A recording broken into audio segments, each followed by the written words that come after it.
Ladies and Habibis, we are going to introduction to you rising star of South Asia. He is very well educated. He knows Islam and Christianity very well. He done what they said he can. He is Doctor. Alhamdulillah. Wait a minute, what are you doing, Zakir? You come out, it's not you. Habibi, take him out. Sorry, there was some problem. He's Adam Sikher. Hello everyone. This is your favorite Murtid. Salamul Masih. Peace of Christ be with each and every one of you. I hope you guys are having fun. Hello and welcome back everyone. Your favorite Murtad is live once again. And usually I love my intro. I just love it. There are very few times in the last 2.5 years of me running this intro that I felt this intro is not appropriate for this particular stream. Very few times. And today is one of those. We know that Islam has a lot of teeth. Some teeth to show, like the elephant. He has 2 teeth that you can show. And people like them. They're pretty beautiful teeth. And they sell for a good amount of money. But then there are other teeth the elephant has, which you cannot see. And those are the teeth the elephant uses to eat. It's similar when we see Islam. America is supposedly the capital of the world. It's the big daddy of the world. And America creates precedents for a lot of countries in the world when it comes to secular values. And those precedents are being set in a negative manner right now.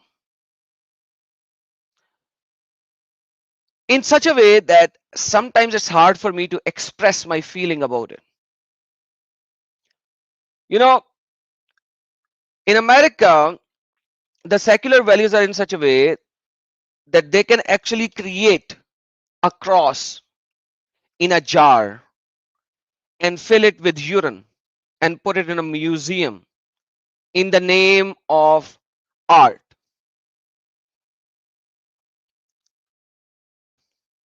And they say this is the freedom of expression and art. Somebody is expressing their freedom. And that is all good. But then again, if somebody expresses the same kind of a freedom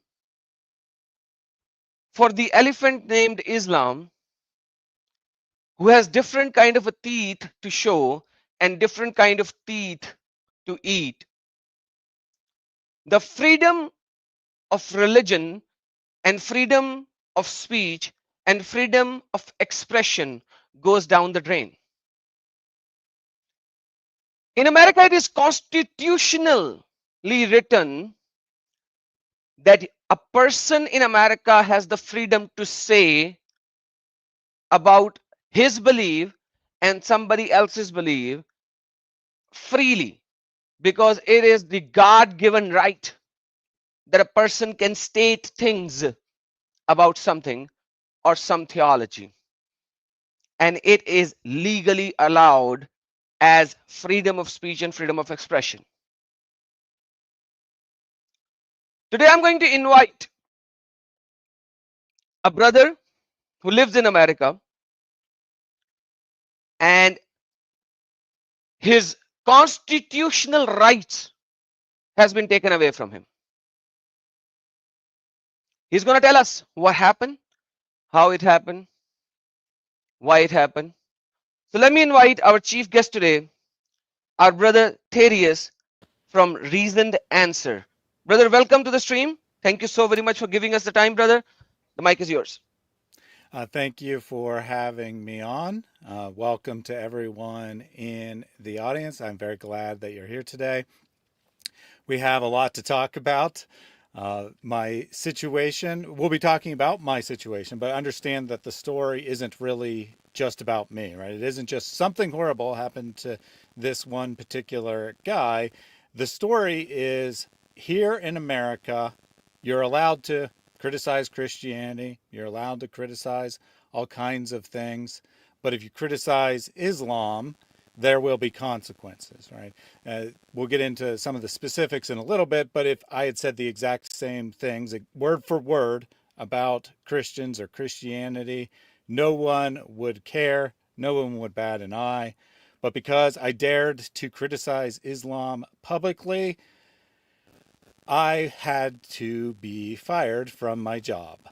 I worked there for 8.5 years. I had gotten positive performance reviews. I had a long history of positive feedback from the company. In fact, over the last several months, I'd been taking on a much greater role there, doing a lot more. Everyone was super happy with my work product. And then the local newspaper, published an article with misleading, at best, some could say false, statements about what I say on my YouTube channel. The there was a public outcry by the city and county officials, and suddenly, and of course CARE, right? Of course CARE, the Council on American Islamic Relations, who loves to do anything they can to support terrorists. Once all that outcry happened, I was put on administrative leave, promised a thorough investigation, and fired less than 24 hours later. Wow, wow, wow, wow, wow, wow, wow. So, administrative leave to investigate you, Mm-hmm. and within 24 hours, they fired you. So, they can't even do investigation within 24 hours. That is a big, big bull crap. But before we continue, we have another honorable guest with us who also lives in America and has dealt with care a lot in the past. So I'm going to invite another honorable guest here who's going to talk with you about this care thing, whom so many even Christians donate money in the name of donation to help save somebody in Gaza or Syria or Afghanistan or Iraq or Iran and all the yada yadiyas of the world. So let me invite another guest from America, Hadrat Izzatma Usama Degdog, Sallallahu Alaihi Wasallam.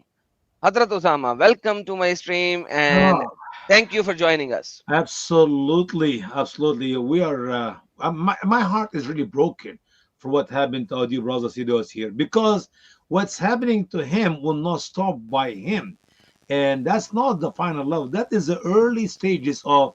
In the near future, if we cannot fight that and stop the Muslim jihadi, we're talking about Hamas by the title care, except they wear suits and ties. If we cannot stop them from persecuting our brother here, there will be a second level of consequence, which means literally not just he and me, but everyone who will criticize, speaks the truth about Islam, will be arrested and thrown in some jail or some prison. We got the Muslim jihadi in America controlling America, even though we have the best president we ever can have to hold into our First Amendment in America. It is so sick to hear what's happening. I hope my voice is clear and I don't have any problem with the internet. Can you hear me okay? You speak perfectly except for the B. I'm working on my bees, and I stopped using the word popcorn and Pepsi and Publix because people couldn't understand my English, but that's fine. All But right, you have to use the word perfectly here many times. So, perfectly. Listen, oh, yeah, Mary, you got it. Amen. So seriously, Adam, um, I think we have to fight this all the way to the end. Not only that our brother will get his job back, but actually those who fired him need to lose their job. That is not a revenge, not a retaliation. They need to be penalized for what they're doing because they are used, and I say it again, as useful idiots. They are no more or less but useful idiots afraid of care. I mean, it's been 20 years for me and care, maybe it's not it, 17 years, me and care we go back, and I've been trying so hard for them to sue me, and they will not sue me because I cannot wait to stand up in a court of law against the Muslim Brotherhood of Care or the member of Hamas of Care to expose them and expose Islam with them because they're nothing but Muslim jihadi believers. So, well, we just have to pray and seek God's wisdom, and perhaps we can get some good lawyer to get involved in that case, and because that is direct hit on our First Amendment. And thank God, ACLJ may take that case. I hope, and I will talk with my dear brother about it, or maybe actually Matthew with Liberty Counsel also will be taking that case because we're not going to let them have it. God is my witness. We're not going to let them put their foot in the door because you guys know, like our audience here know, if we give the Muslim an inch, they only go for a few miles. And if they put their foot inside the door will not be there. Not the hinges, not the lock, not the whole door will be gone. So that's why we have to stand up in unity and fight it to the last breath of us. Absolutely, absolutely. So, Thaddeus, we got the base done, we got the moral done, and it's good that we have the moral of the story in the early part of the stream. But now tell us, how did Care got involved? Your channel is making a huge impact, and I know that for a fact Mhm. because a lot of people has come to me from your channel after talking to your channel, and they come and talk about it. Even Indians come to there. I come there sometimes, very seldom, not a lot, but your channel is doing a lot of impact. Yet it is not a very huge channel. Like, it's not a channel where you have a couple of million subscribers where if you go live 10,000 people are watching. Like, it's a very comparatively very small channel, yet it is making a huge impact, and we know that the impact is there. We see the impact because people are crying. Uh, so um, tell us what happened, how did it happen, and how did Care got involved? And these three questions are very important Mhm. because for everyone who thinks that they are talking about Islam in a very small platform, in a localized setting, they need to understand that this is their problem as well. It is not the problem of a very big platform or a big channel. Whereas Thaddeus's channel is not a big channel; it's a very small channel. As far as the channels are concerned, his channel is a very small channel. Thaddeus, how many subscribers do you have? Like 60,000, somewhere around that. Oh no, no, not even close to 60,000. So I had 26,000 when this news article was published. I now have 27,000. Gained 1,000 subscribers in the last 3 days. And of course, if people want to keep that going, definitely subscribe to the channel. Have a lot So of material coming up. So only 25,000 subscribers. Hmm. Like, literally, that's like chip change. You don't even have a silver button, right? Your Correct, channel correct. is your channel is not even authorized gray tick mark channel. Hmm. It's a tiny little channel, and they are so scared for the impact that you are creating that they had to come in and hit your financial means so that you will not be able to eat and drink and have your life. Like, this is what Muhammad did as well. When he left Makkah, he started attacking and robbing caravans of the kuffar who are non-Muslims so that he could hit their bread and butter. So these useful idiots are doing exactly the same thing on our brothers and sisters. So please, the mic is yours. I'm going to shut up now. And I would like Osama to interact where he can for the involvement that he has seen in his past happening with his friends in America, because this Amen. is not the first time. Amen. Yeah, so before I get into any of the details, I think I would like to start with anecdote that a friend of us, a friend of my family, just told me.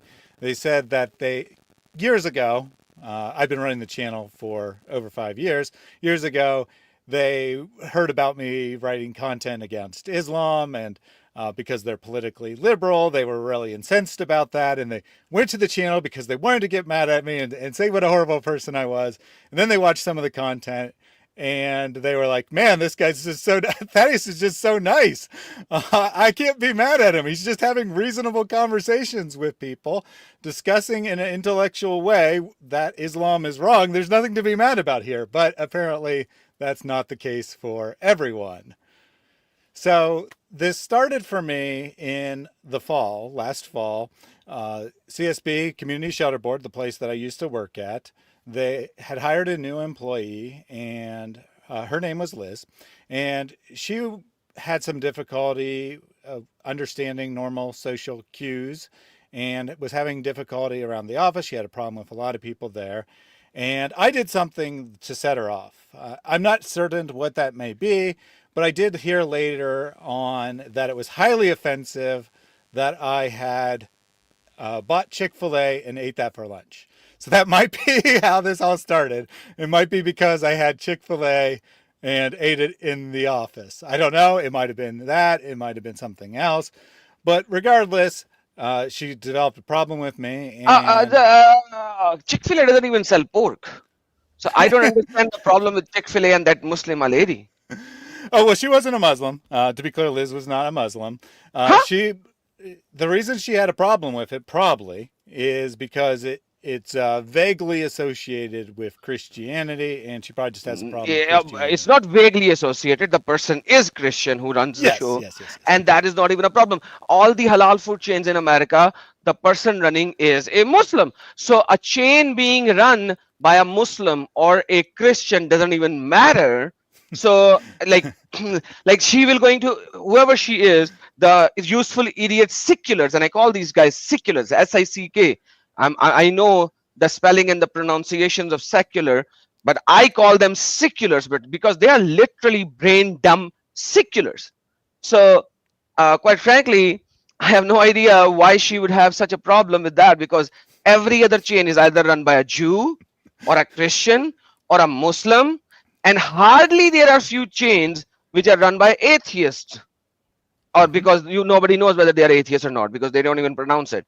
So we don't even know if somebody is running a chain which is by an atheist. But yes, the owner of the Chick-fil-A chain of food chain is a Christian. So what? Yeah, So so what what? indeed? I mean, that's my thought. I mean, I eat it because I like the food. I mean, it's not like some massive statement, but I heard that I was like making all these in your face statements around the office, which is not true. I never talked about religion around the office. I went about doing my job, which had absolutely nothing to do with religion. It had to do with data. I analyzed numbers, or analyzed past tense numbers, for a living. And naturally, I'm kind of an introvert. I pretty much keep to myself, don't bother people. But she developed a problem with me. And so, since obviously she knew my full name, working with me, she went to my personal Facebook page, on which I had posted a link to my YouTube channel when I first started it, some 6 years ago, for the benefit of my family and friends being aware of the channel. Once she went to the channel, I mean, I think she was already upset from the mere fact that it was a Christian channel. But once she went to the channel, she saw that I was doing this horrible thing of criticizing someone's religion. Again, she's not a Muslim herself. She's probably an atheist. I don't know that for a fact. But she is a social justice warrior, right? And no one should be criticizing anyone about anything, unless, of course, you're criticizing Christians for standing up for the truth of Christianity. Then that is just not acceptable. Then that's completely acceptable to criticize Christians because Christians are the most hateful, bigoted people in the world, or whatever nonsense is in her mind. So she goes to the channel and she discovers that I criticize Muslims.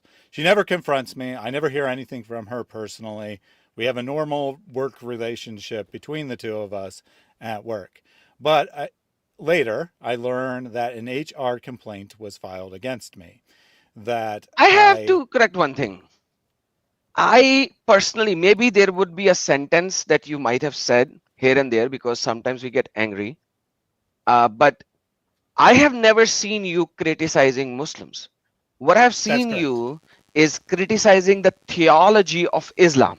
But The Adam, those people we're talking about do not know the difference between Muslims and Islam. They're so ignorant, they don't know jack about the topic. So if you say the Quran says, oh, you're criticizing the Muslims, even though you're talking about the Quran. Allah said, you, Muhammad said to them, equal to Muslim said.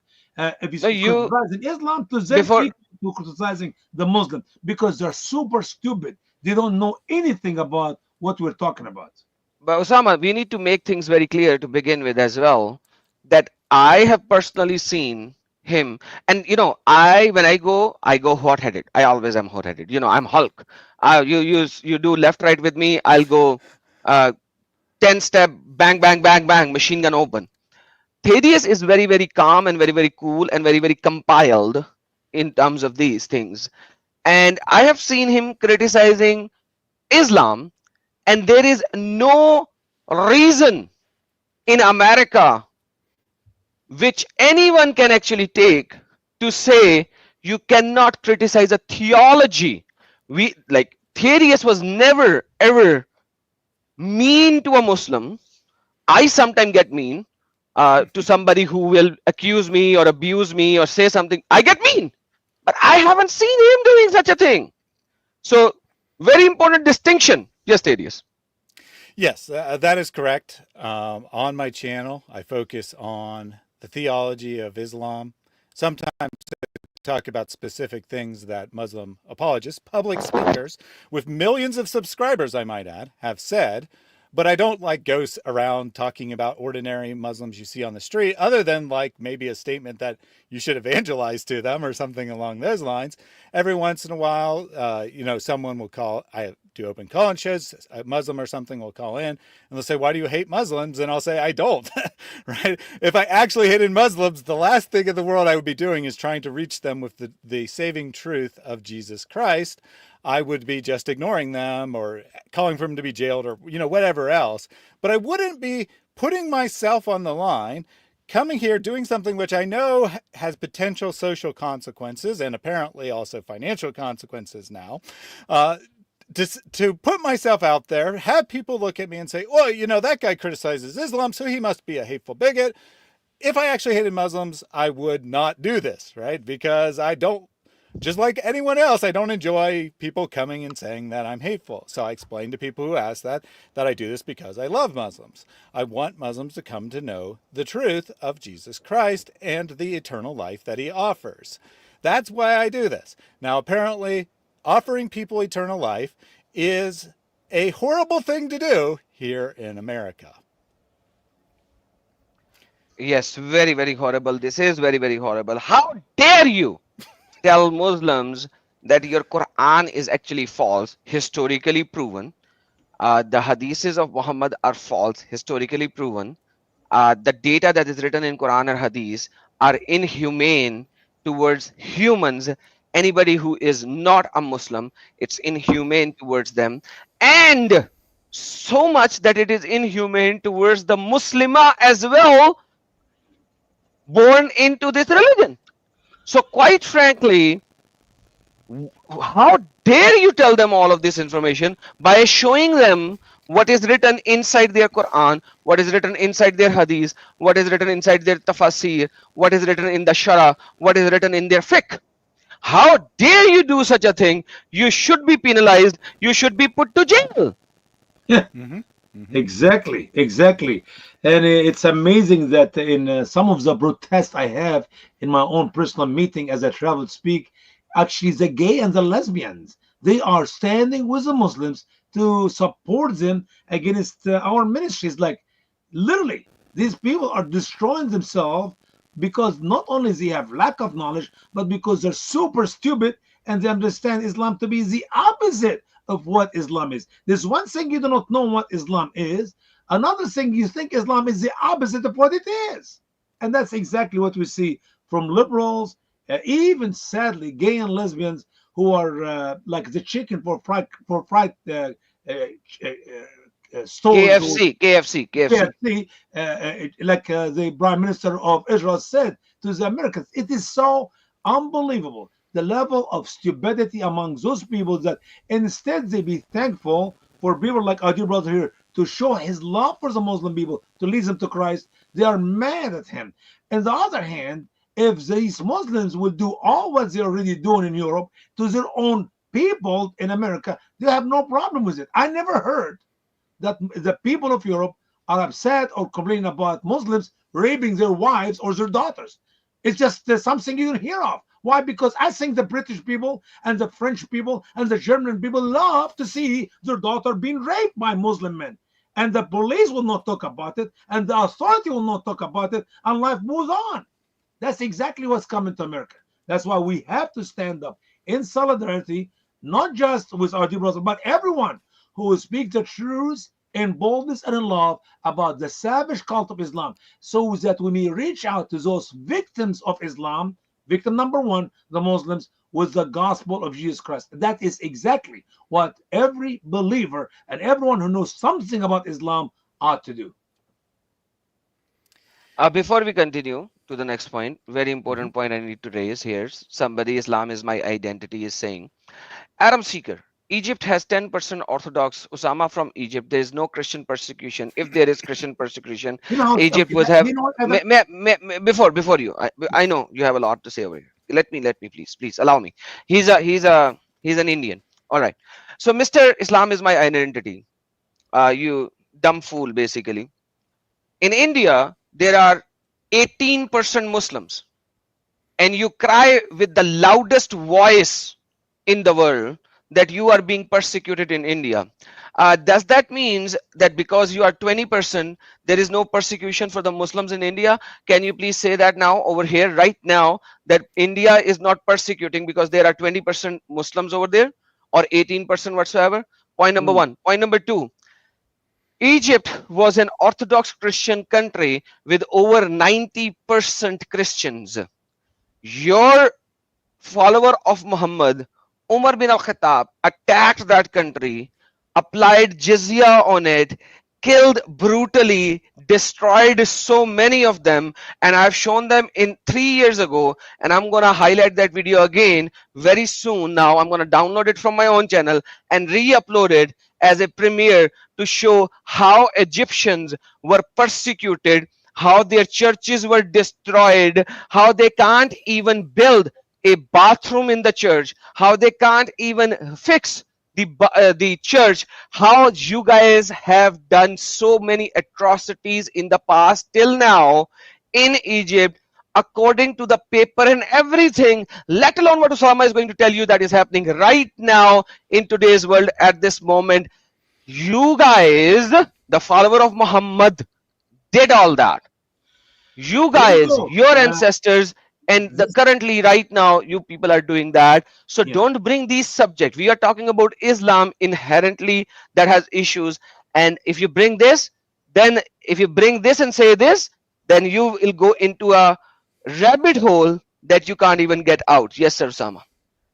Islam is my identity, is the most stupid man or a woman I have ever seen in my life, because I already respond to the stupidity on my channel more than once, and I said, when you kill 90% of the Christians of Egypt, you said it was 90% Christian. I'm sorry, Adam. It was 100% Christian. By the time Muhammad was born, Egypt was 100% a Christian country. Not because we killed those who did not believe in Christ, but because the entire country believed in Christ. Now, when the Muslim came and killed 90% of the Christian, and they left 10%, and until yesterday, we got some Christian young ladies are kidnapped to be raped.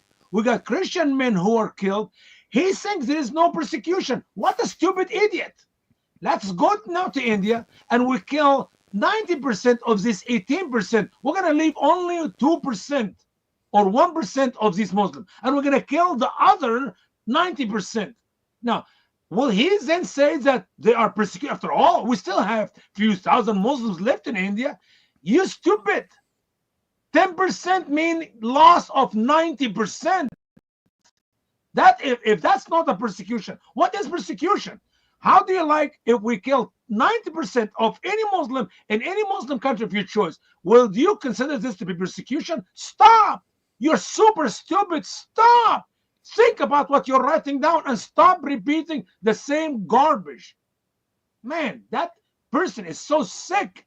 He's like demon possessed or something. Oh yes, don't worry, he is. He is. Don't worry. Let's go back to our subject. I wanted to just highlight how they actually try to defend. And this is the reality. This is the fake reality and the fake media and the victim cards that these people do every day, day and night. And that is how they form the media.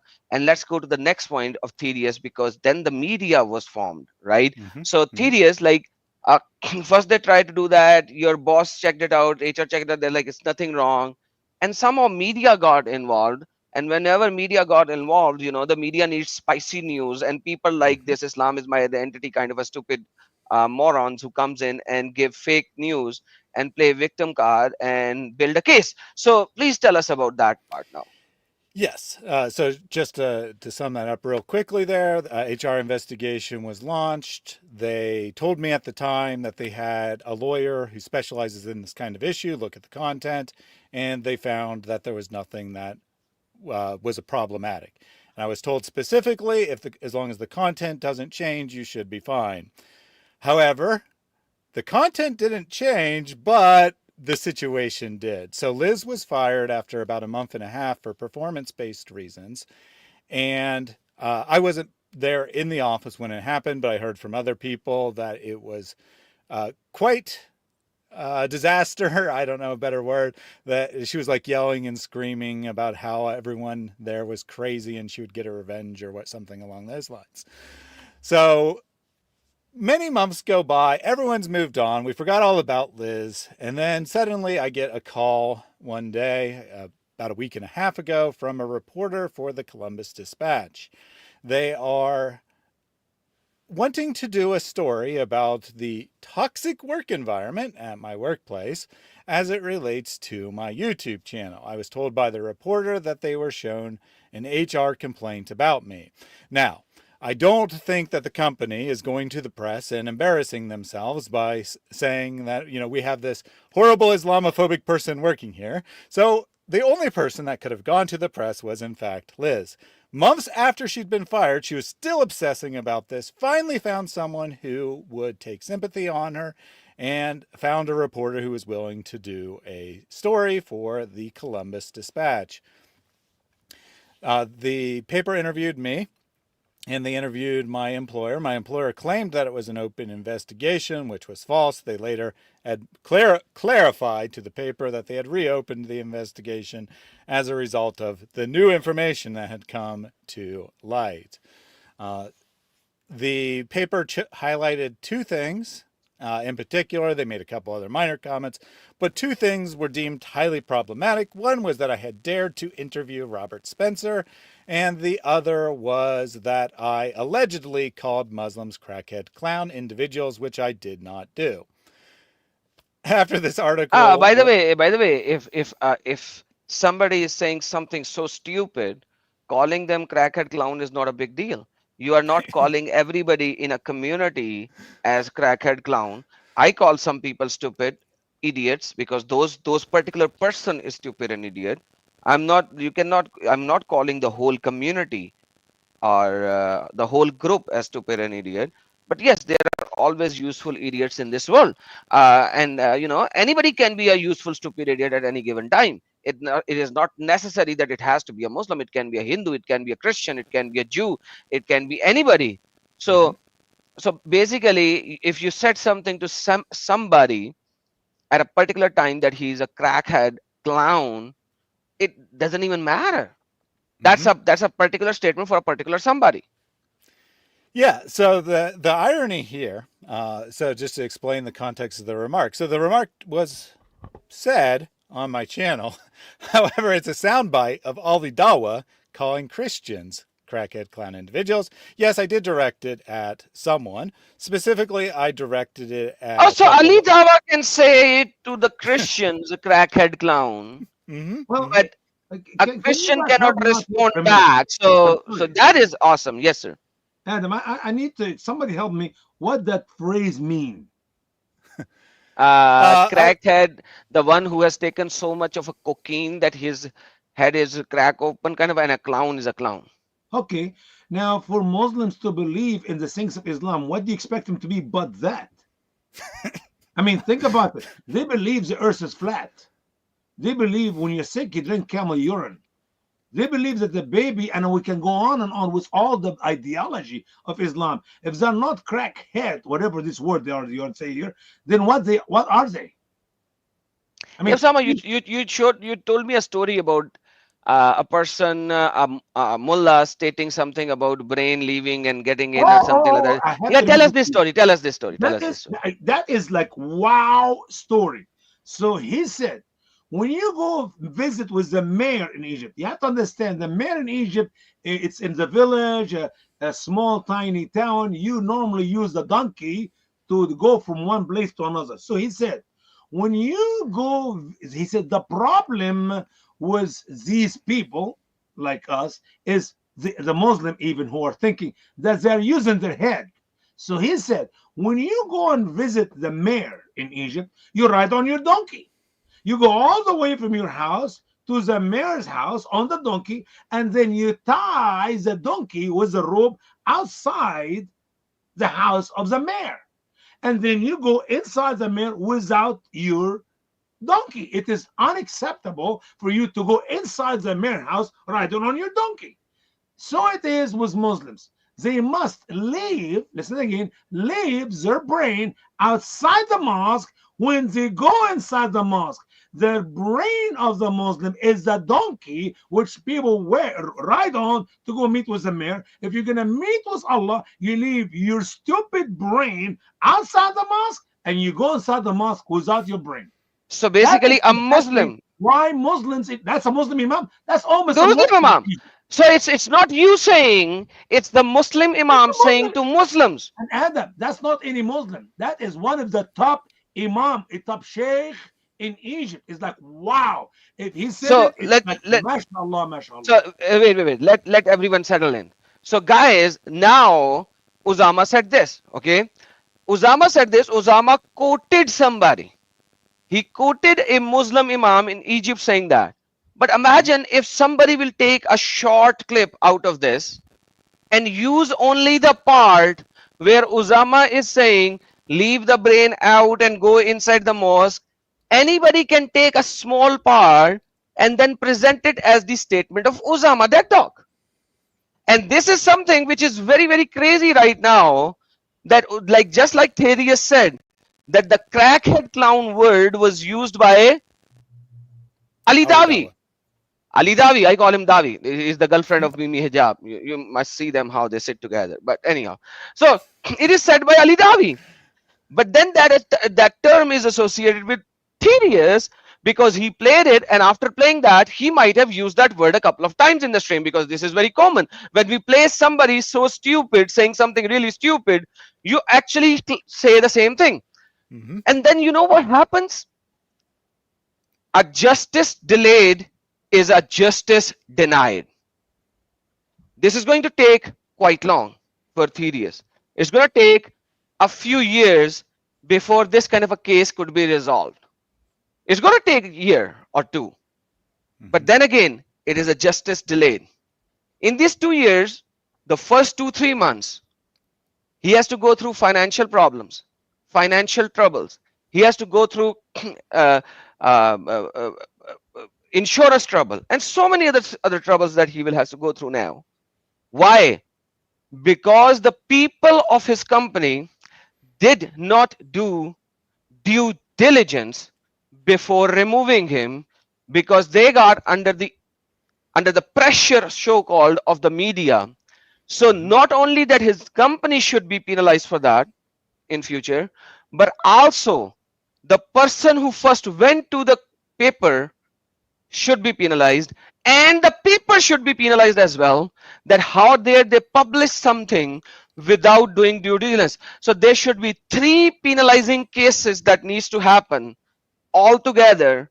And I will urge everyone, because this should come in a historical case for the future, so that anybody could not do that. It has happened once, it shouldn't happen again. I don't want anybody to go through this which Thaddeus is going through, but whatever has happened now. We should make it a historical case. In every country, when a case judgment has happened, next time in future, the court, the lawyers uses an XYZ case as the precedence. I So think this they can, case should become a presidential case for the exactly. future. Mm-hmm. Mm-hmm. Absolutely. And I remember, Adam, the first article written in my own Venice Gondolier in Venice, Florida, about me. They actually wrote 2 articles, not just one, 2 articles. And amazingly, in the article, they said that they have met with me and talked with me, and that's what I said. When in reality, I never know these people. I never met with them. Maybe they met with somebody else, Muslims, who told him, some Muslim guy who told him, my name is Usama Daktar, but I never talked with them. And God's my witness. That is a case I can win easily in a court of law against them, because if they never met with me, if they never talked with me, give me the record. Who is the guy who talked to me or the lady? And it is reality that they can do stuff and get away with it. And if we leave it, we have to fight it. So I'm glad, my brother. Don't you dare stop. Don't you dare stop it. We're gonna fight it to the end. And somebody have to pay for their stupidity. They are stupid enough to cause you that trouble, and they have to pay for it. I'm not talking to just get your right back. That you need to penalize them, that this will not happen somewhere else in America against somebody else. That is exactly what we have to do. Yeah, so I'll leave the exact asks up to the legal experts, but I definitely am pursuing legal action, and more importantly, I'm pursuing making this a public issue, because justice for me, financial compensation, whatever, uh, is great for me, but it doesn't really do a lot to address the problem. The problem is that people think they can get away with this, right? They think that they can get away with firing someone for criticizing Islam. That the CARE and like-minded people think that they can silence anyone who speaks against Islam. And right now, they're kind of right, right? They're kind of right, because most people are, just like in the example of what's happening in Europe, they're more afraid of being accused of being racist than having evil done to them. So in Europe, you got people who are Muslims raping people who are not Muslims, and people are afraid to say anything about it. The law enforcement is afraid to arrest people because they'll be accused of being rapist, or of racist, not rapist, Jesus. Yeah, of yeah. being racist. Yep. Well, I'm sorry, but if someone commits a crime, it doesn't matter what their skin color is, or what their religion is, or what their gender is, or anything else. They deserve to be punished for it. But Yeah. The other things they're afraid of, that they are gonna upset the Muslim people who have not yet raped anybody else. You see, it is like, wow, what a stupid even thoughts. yeah, and it's ridiculous. Obviously, most Muslims aren't going around raping people, and Muslims should, in theory, also be against people going around raping people. Yeah, let Sadly, me give that's you not some the statistics here, case. brother. Before you leave this area, in case somebody say you're making it up, Majid Nawaz in England have done a study. It's a Muslim guy, have done a study. And by the way, he was sued by ACLU and CARE, and he won the case against him, and he made 3 point something million dollars. And his statement was 2% of Muslim Pakistani and Bangladeshi in England are responsible for 84% of child rape. That is, say those, brother. That's not it's not an easy thing to swallow. I'm not saying 2% raped 4%. 2% are responsible by court of law. That is cases, and they were found guilty.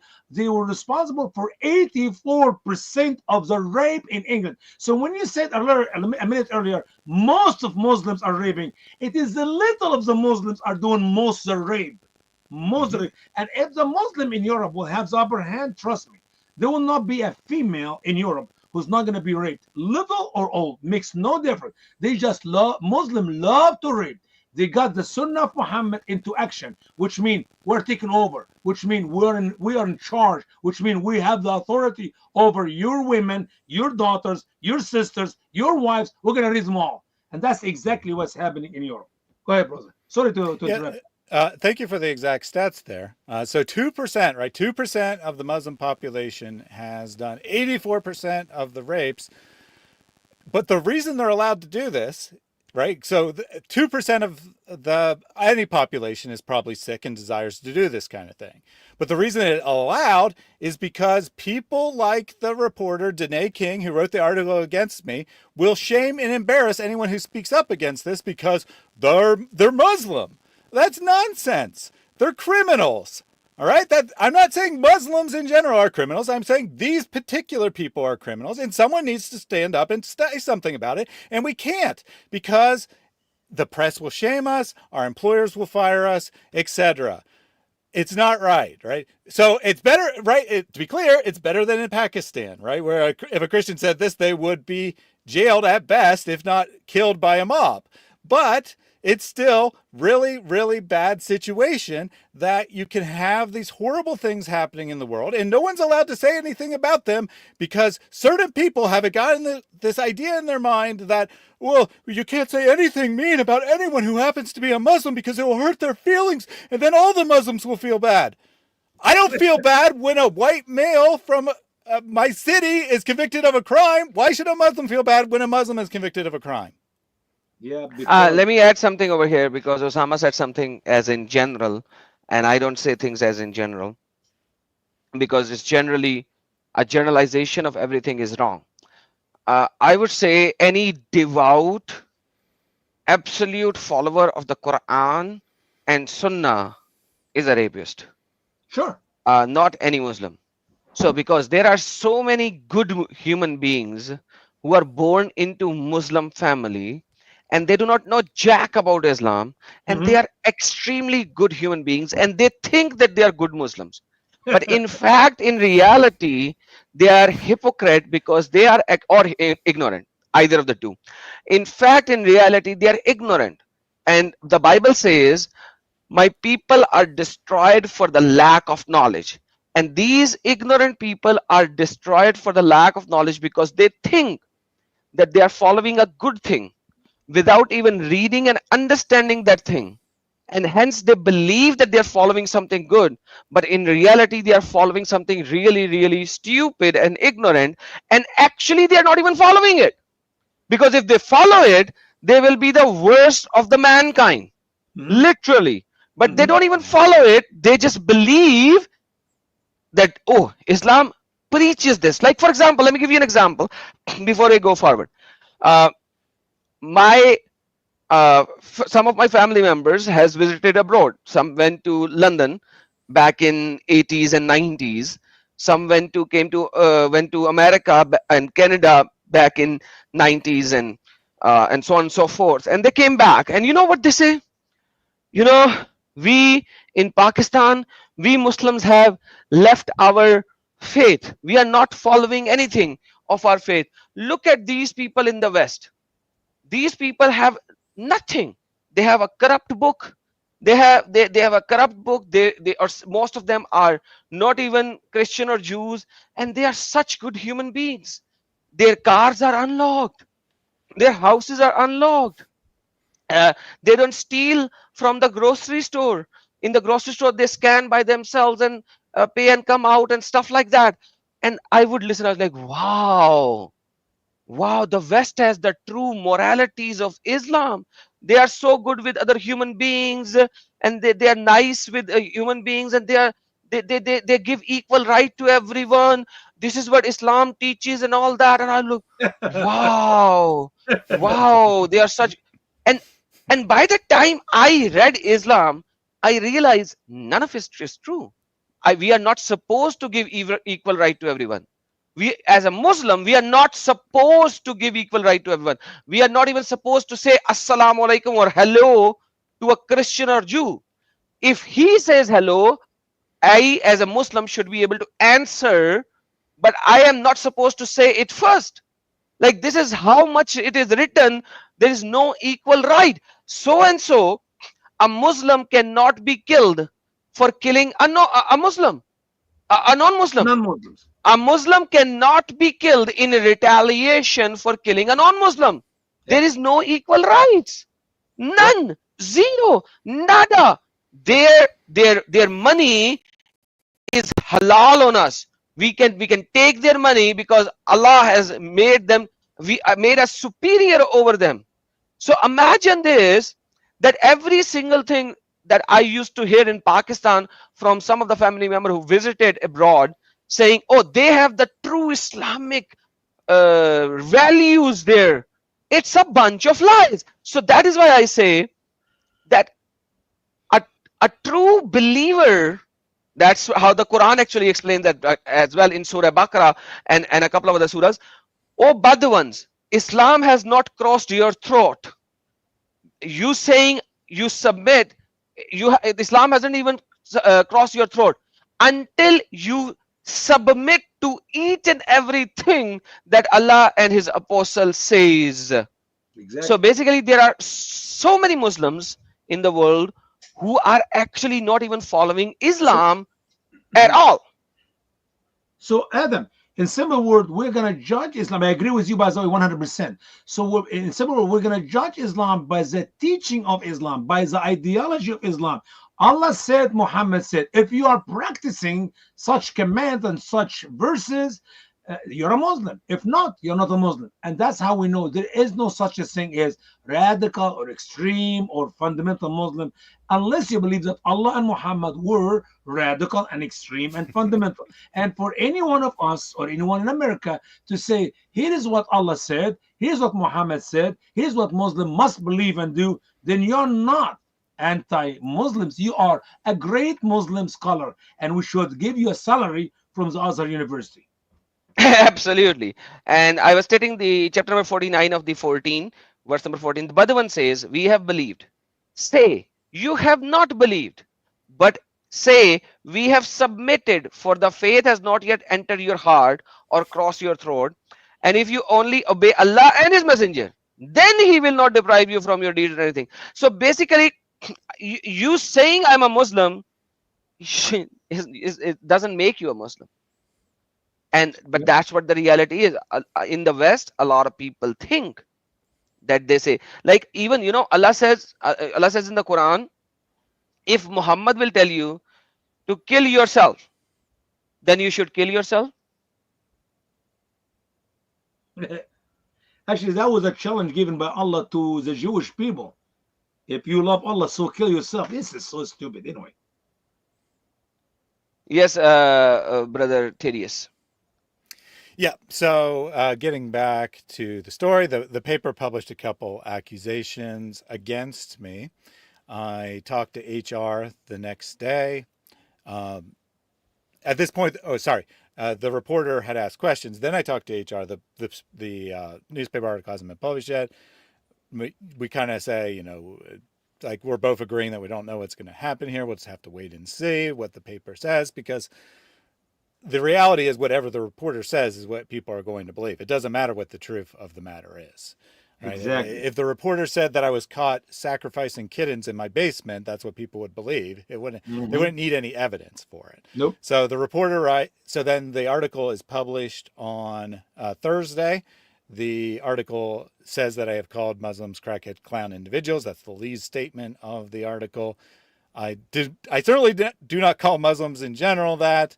It was said a total of one time towards the end of a live stream where I said that some of the people we had watched videos of, so entirely public figures, not random individuals here, right?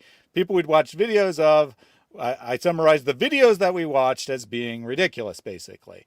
Some of those videos, by the way, were not actually published by Muslims. They're published by white American males who are trying to grift Muslims into believing that they might convert to Islam so that they give them money. They're like, oh, I love this in Islam. It's so great.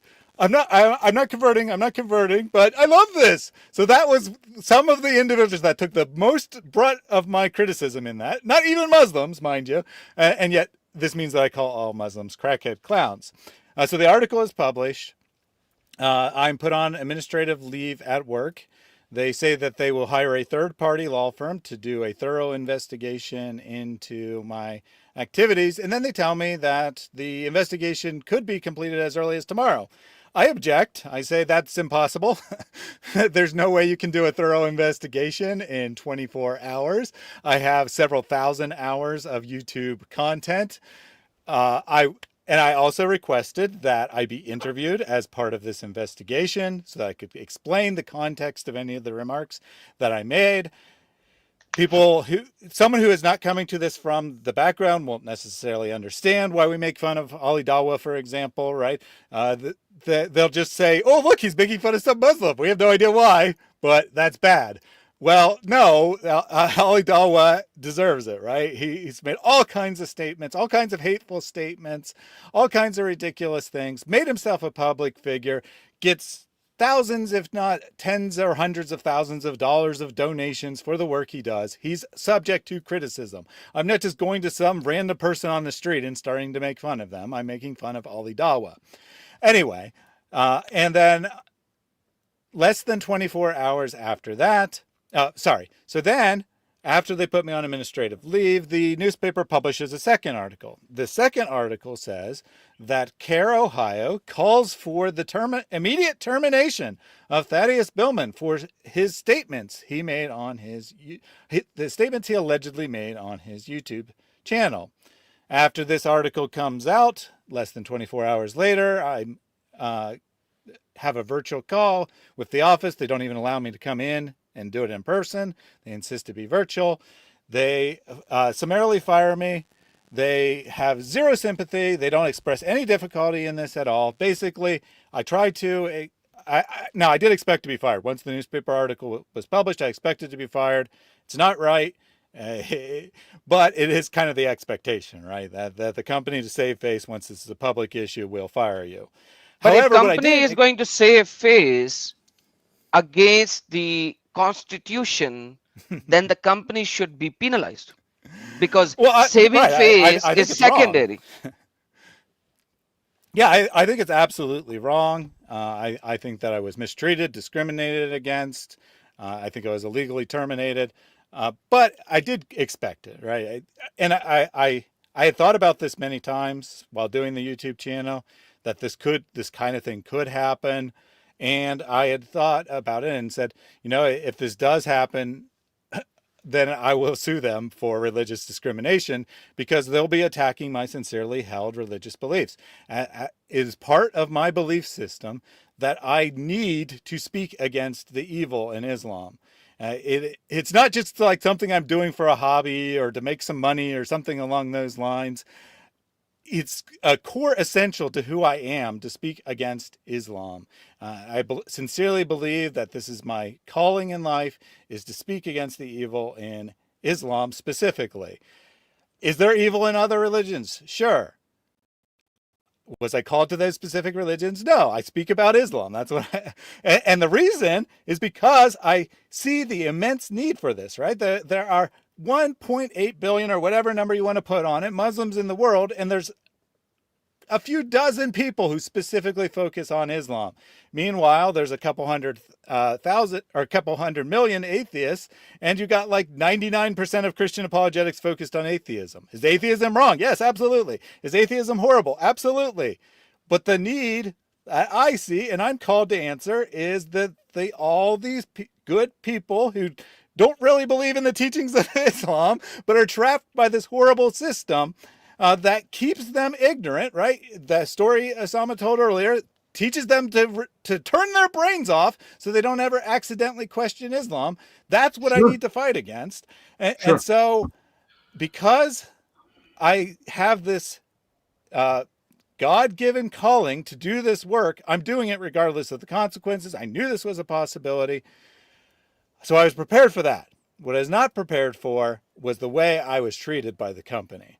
Right. I worked there 8.5 years. I knew everyone there very personally maybe not a couple people who had just started within the recent weeks, but, I knew all the people who were important to making this decision very well. They knew me personally. They know I'm not a hateful individual. They could have chosen to acknowledge the difficulty of the situation. They could have asked me to resign. They could have asked me to delete content. I'm not saying I would have, but they could have done these types of things, right? Yeah. They could have done a lot of things, but instead it's, well, this was published in the newspaper. Get out of here, you human piece of garbage. And by the way, you're not allowed to come back into the office to pick up your own stuff because we're afraid that you will cause a scene and destroy the office. You give me the right word, Thaddeus. We are afraid. They are afraid.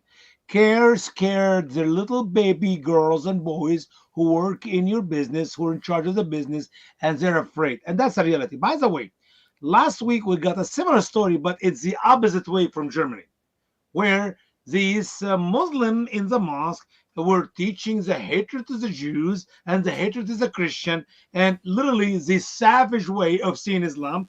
And then there was a lawsuit. Then they said we'll have they actually the authority there said, oh, nothing wrong happened.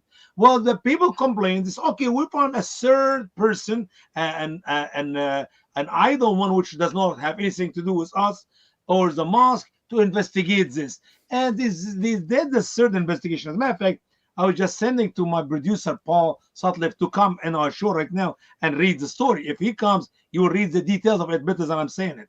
But the third party, the idle party, which does not belong to this or that, found out nothing wrong. The mosque did not do anything wrong because they just were talking generally, not whatever is the excuse they give. So in England, sorry, in Germany, that was in Germany. In Germany, it's okay to say, may the curse of Allah be on the Jew.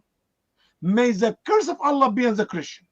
May Allah give us victory against the Jews and the Christians. Meaning we're going to kill them all, wise them out. And that is okay in Germany. But for you to say those people who believe to kill the Jews and the Christian are not crazy, mental, deficient, whatever word you want to say, not whatever drugs they're using, the drugs of Allah and the drugs of Muhammad. If you say that, you're a bad dude. Mm-hmm. God help us. God help us.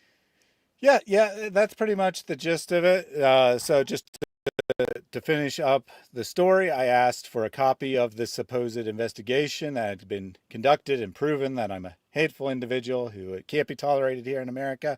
I was told that they would have to ask the law firm's permission to give me a copy, which is, of course, nonsense. Whoa. Investigation is made to be given to the two party of the investigation. You and whoever you have insulted or say.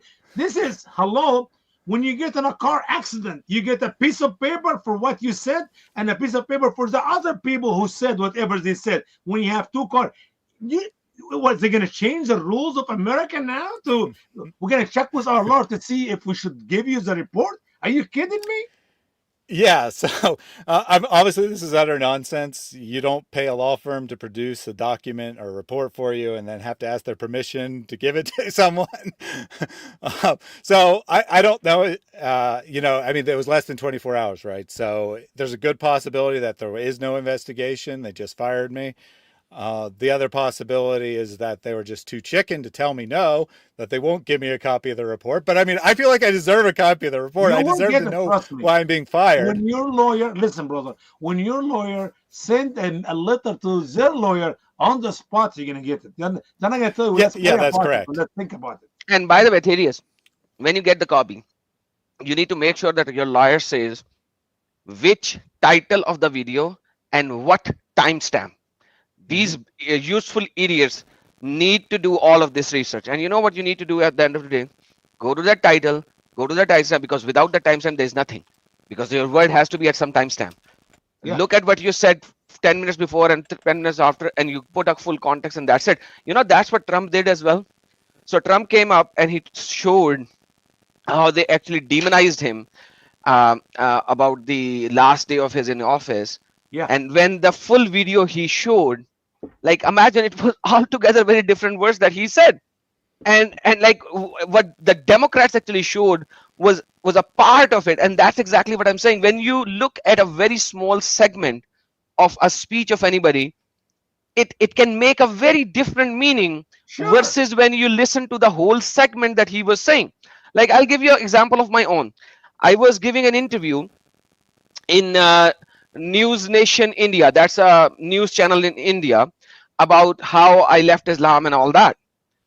One of the segment was, I was talking about Pakistan, and then I said I left Pakistan, and then I just said this sentence: I left Pakistan and went left Pakistan. That's it. Small segment. And then I started speaking about Islam and all, and then I said it, made a statement, and I studied when I was not when I was in minority, and when I was in minority, and I found Islam to be entirely opposite.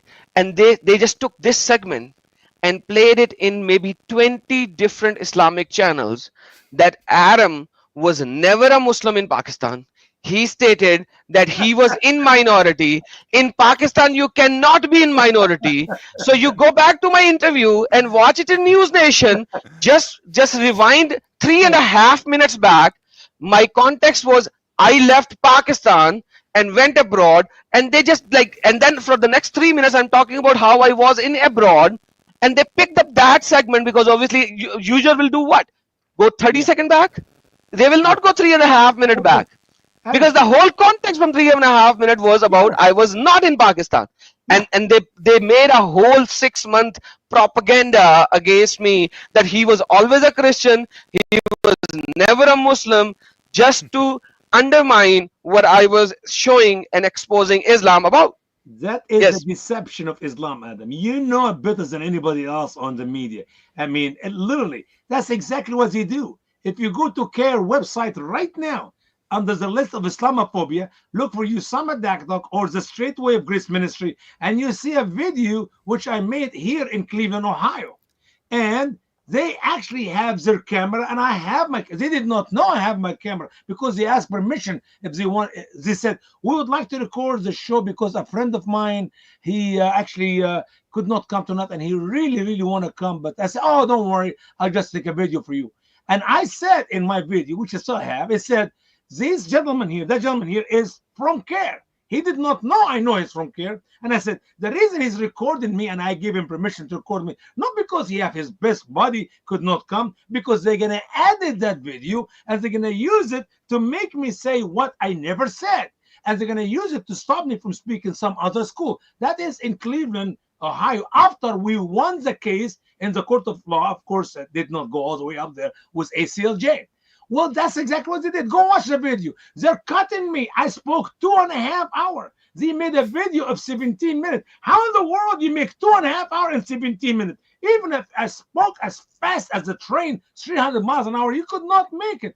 And if you look at everything they did, Usama Dakdok said, and they show you in my video, I'm saying it. And now, if you see the whole entire 2.5 hours compared to the 17 minutes, boy, oh boy, Usama Dakdok should receive a great reward of teaching Islam. He is the best imam they ever have. But when they cut you off and edit it and put on the side, everybody watches their side and on CARE side. Of course, I'm a very bigot. I'm Islamophobic. Brother, let I'm me a tell hate you. monger. Brother, let me tell you.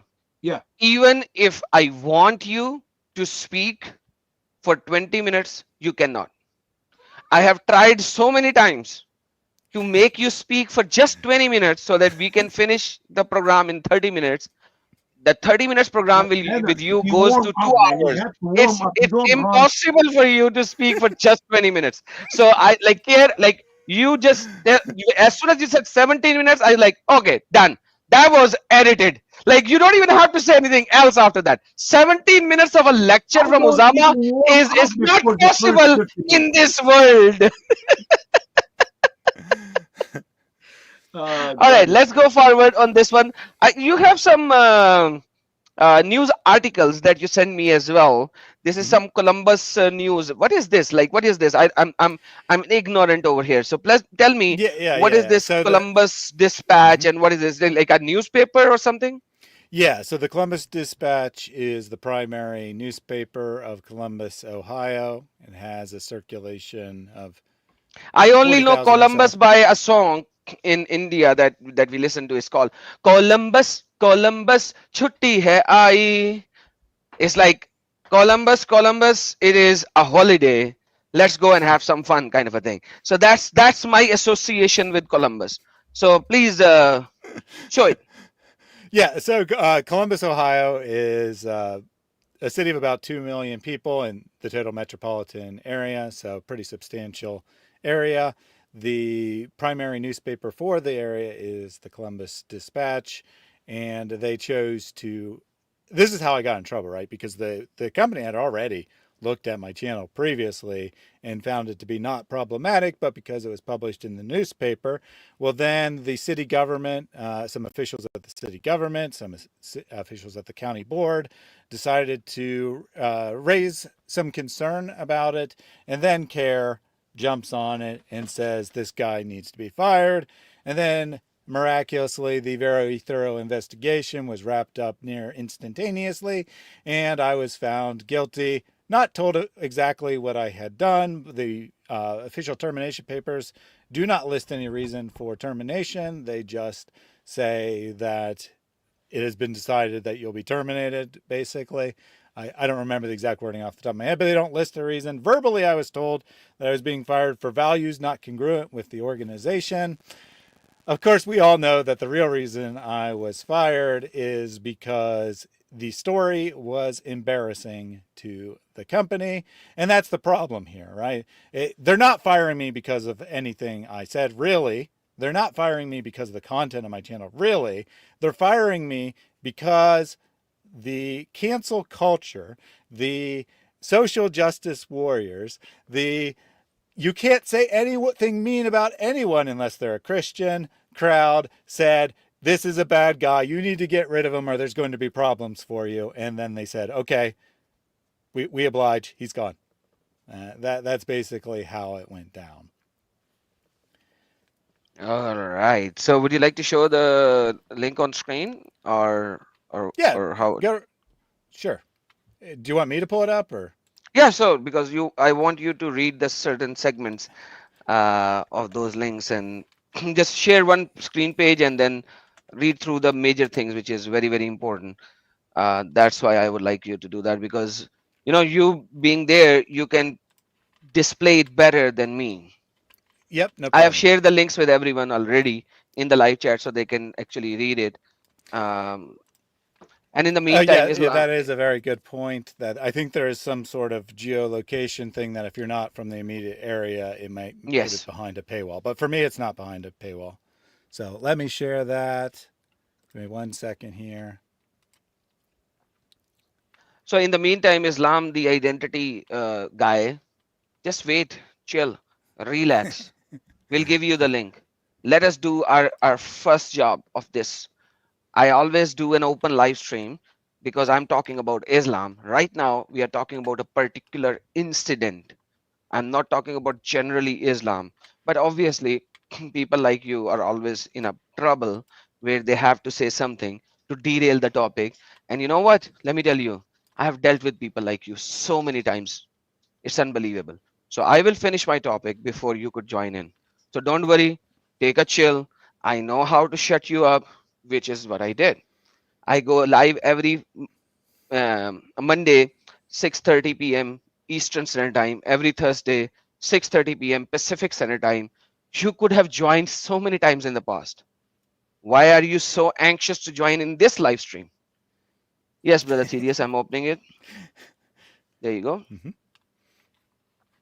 All right, so we got this is the first of the 3 articles that they wrote about me. Headline in the newspaper: Community Shelter Board employee under investigation for anti-Islam YouTube channel by Danae King. And we got a AI summary and then the actual story starts. A community shelter board employee is under investigation after the Dispatch asked questions about his YouTube channel. On the channel, Thaddeus Billman calls Muslims crackhead clown individuals and openly states that he's a man the Southern Poverty Law Center calls one of America's most prolific and vociferous anti-Muslim propagandists.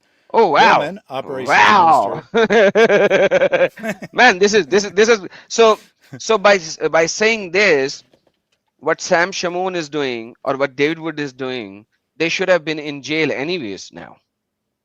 So why are they not in jail? Mm-hmm. Because this is the First Amendment right in America.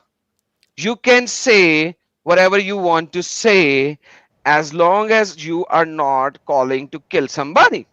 But the That's it. Muslims, no, excuse me, the Muslims are talking about killing somebody, and they can get away with it in America. Oh yes, thank you so very much. Sure. That's true as well.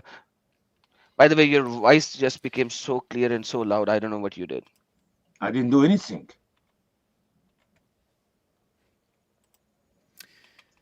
All right. So that man, of course, is Robert Spencer. Their great critique, the Southern Poverty Law Center, who is explicitly anti-Christian and has targeted all kinds of horrible organizations like churches and such as hate, labeled them as hate groups, but somehow as a very important figure for the news media. Because Anyway, the their great SPLC, critique against Robert is that he writes a lot. That's yeah, basically what they wrote there.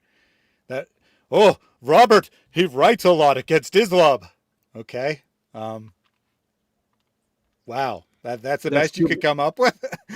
They're stupid, All right, man. so the article continues. Billman, operation administrator at the shelter board, interviewed anti-Muslim figure Robert Spencer in October on his YouTube channel titled Reasoned Answers. The channel has 26,000 subscribers and 355 videos. Now, Robert is not anti-Muslim. He's against Islam. I know it's very confusing that there's a difference between a Muslim person and the religion of Islam, but just We thought I should already say that. explained it. And We already also, explained it. Yeah, that show you yes. how stupid our the American people are, but that's okay.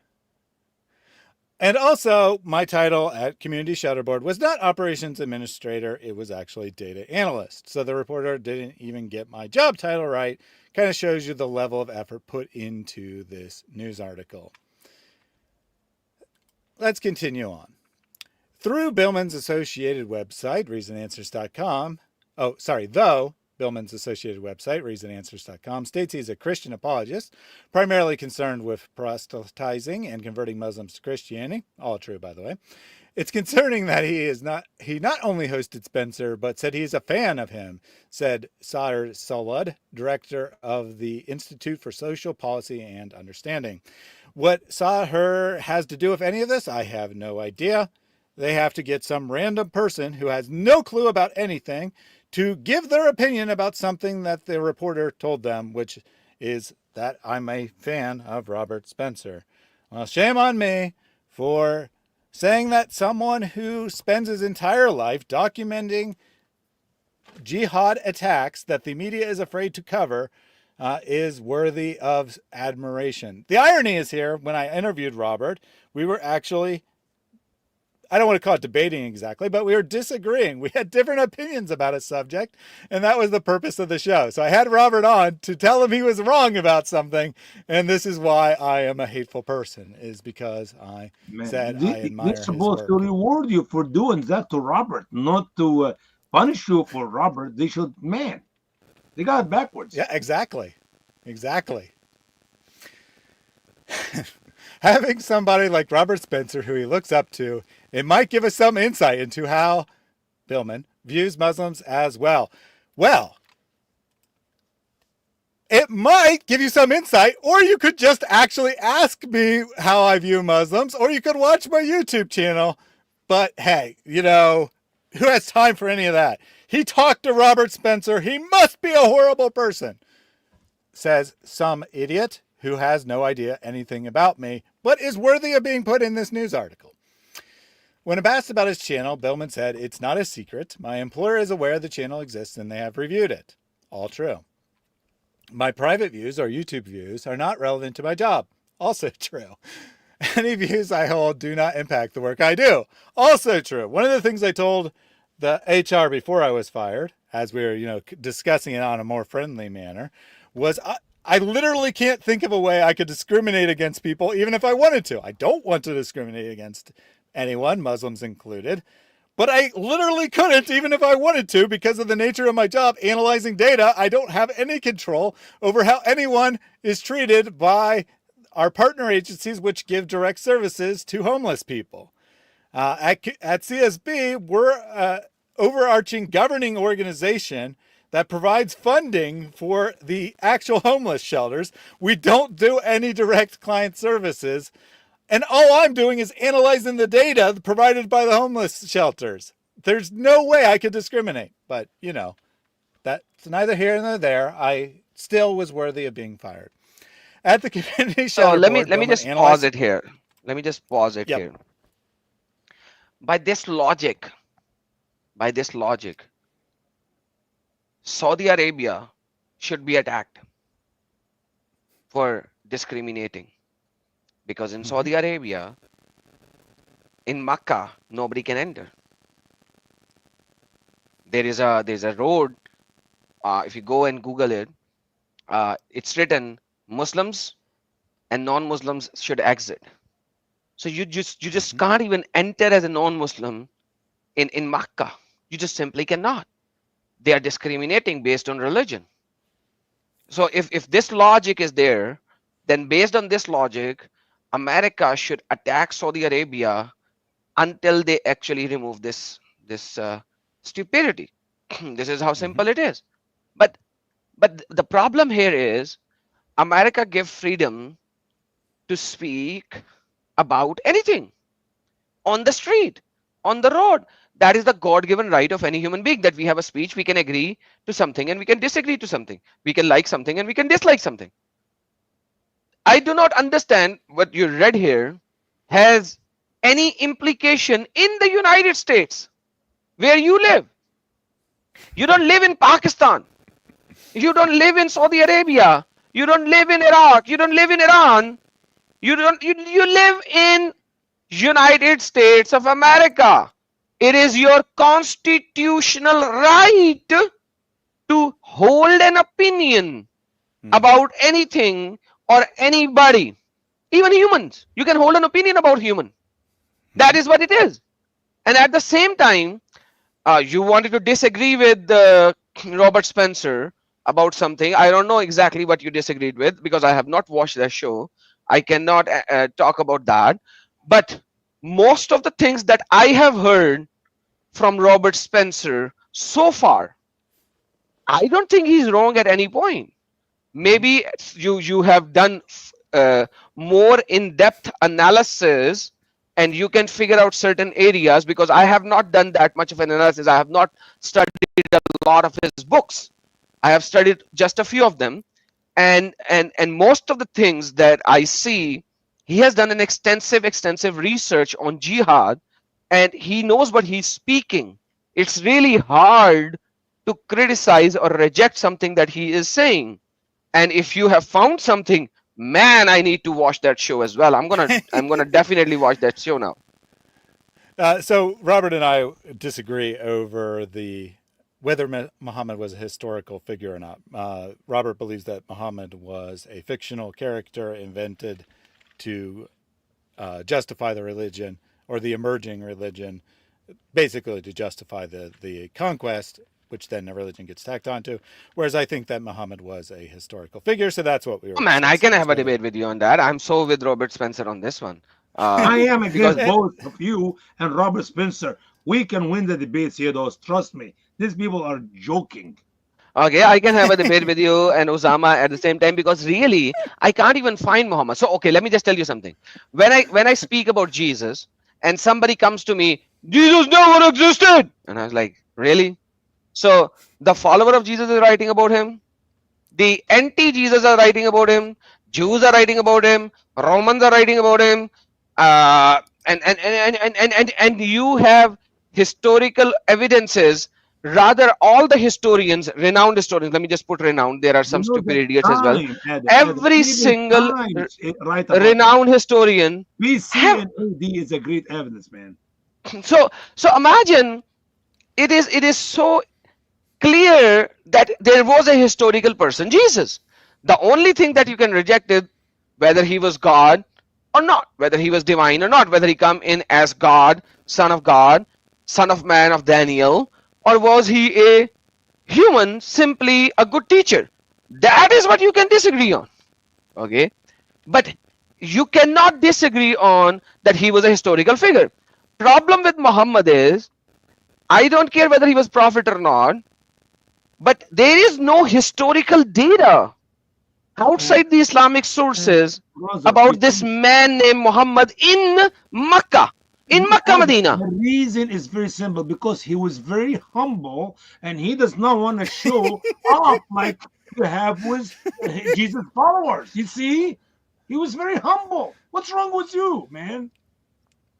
All right, let's go forward. Let's In go any forward. case, Let's, we can definitely discuss that another yeah. time, but it's not really relevant right now. So, continuing on with the article. At the Community Shelter Board, Thaddeus or Billman analyzes data, ensures its integrity, does research proofs, and edits materials in prepares and submits reports according to the nonprofit's website. That is an accurate description of the job I did.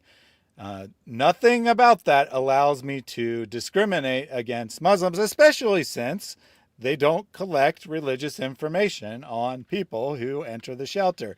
I literally have no idea how many Muslim people are in the shelters of Columbus, Ohio, because it's not information that we collect. But somehow I was apparently discriminating against them or whatever. He also oversees information technology at CSB and offers administrative support for its data and evaluation team. All true.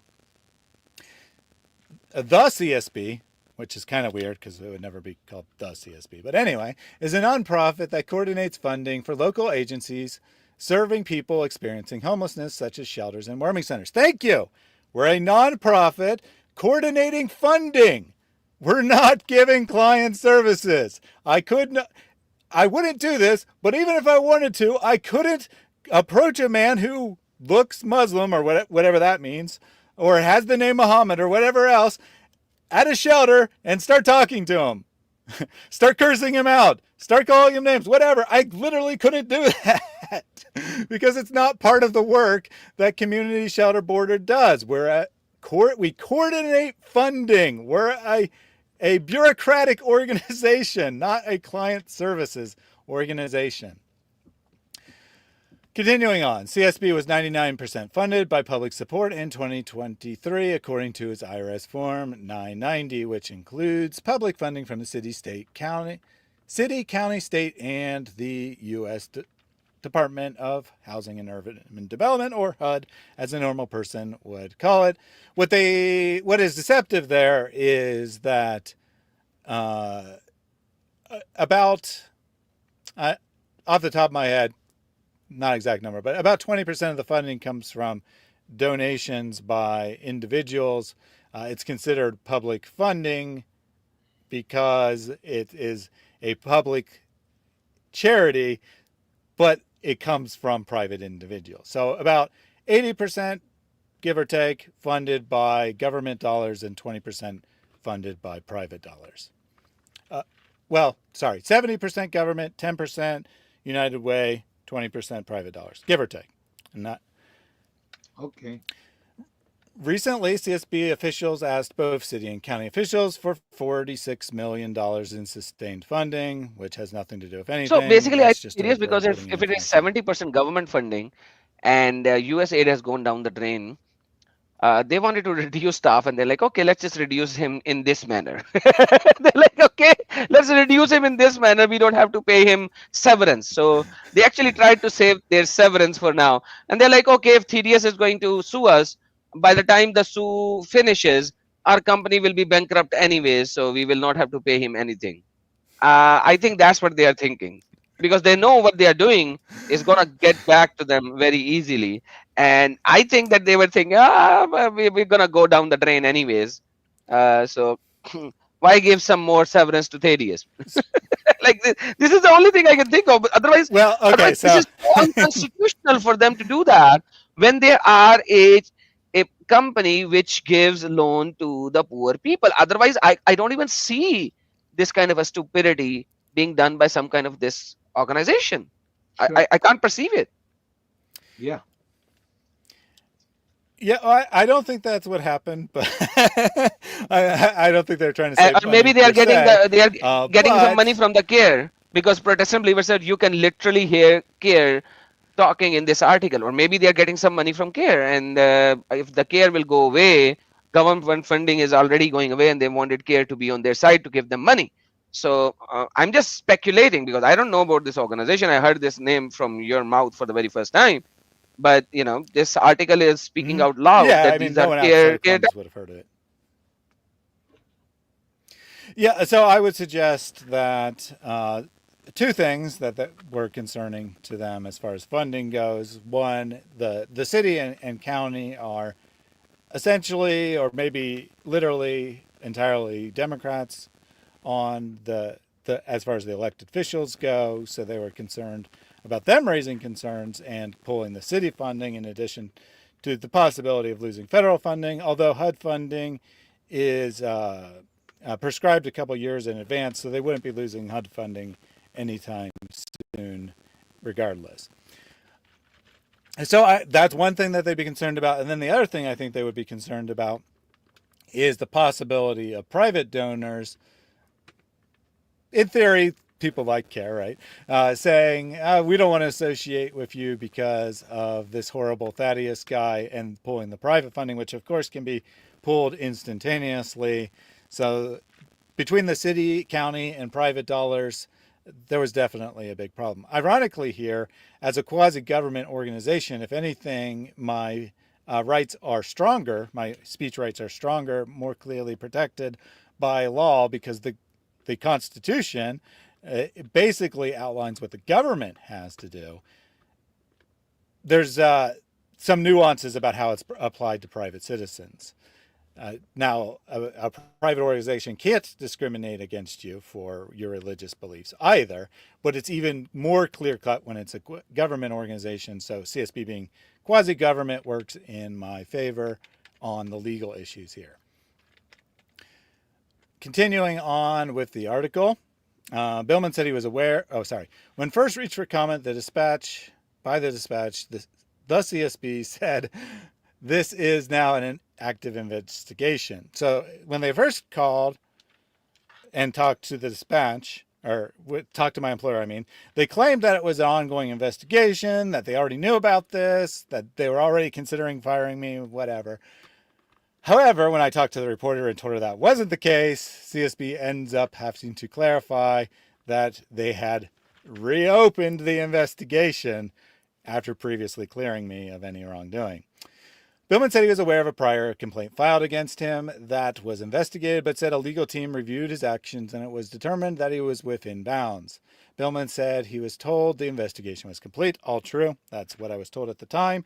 And as Osama pointed out earlier, in the event of a lawsuit, which is a very high probability, the discovery process will give me access to everything that their lawyers did. So I will get all of this on the record. It won't just be my word anymore. It will be documents saying the same thing.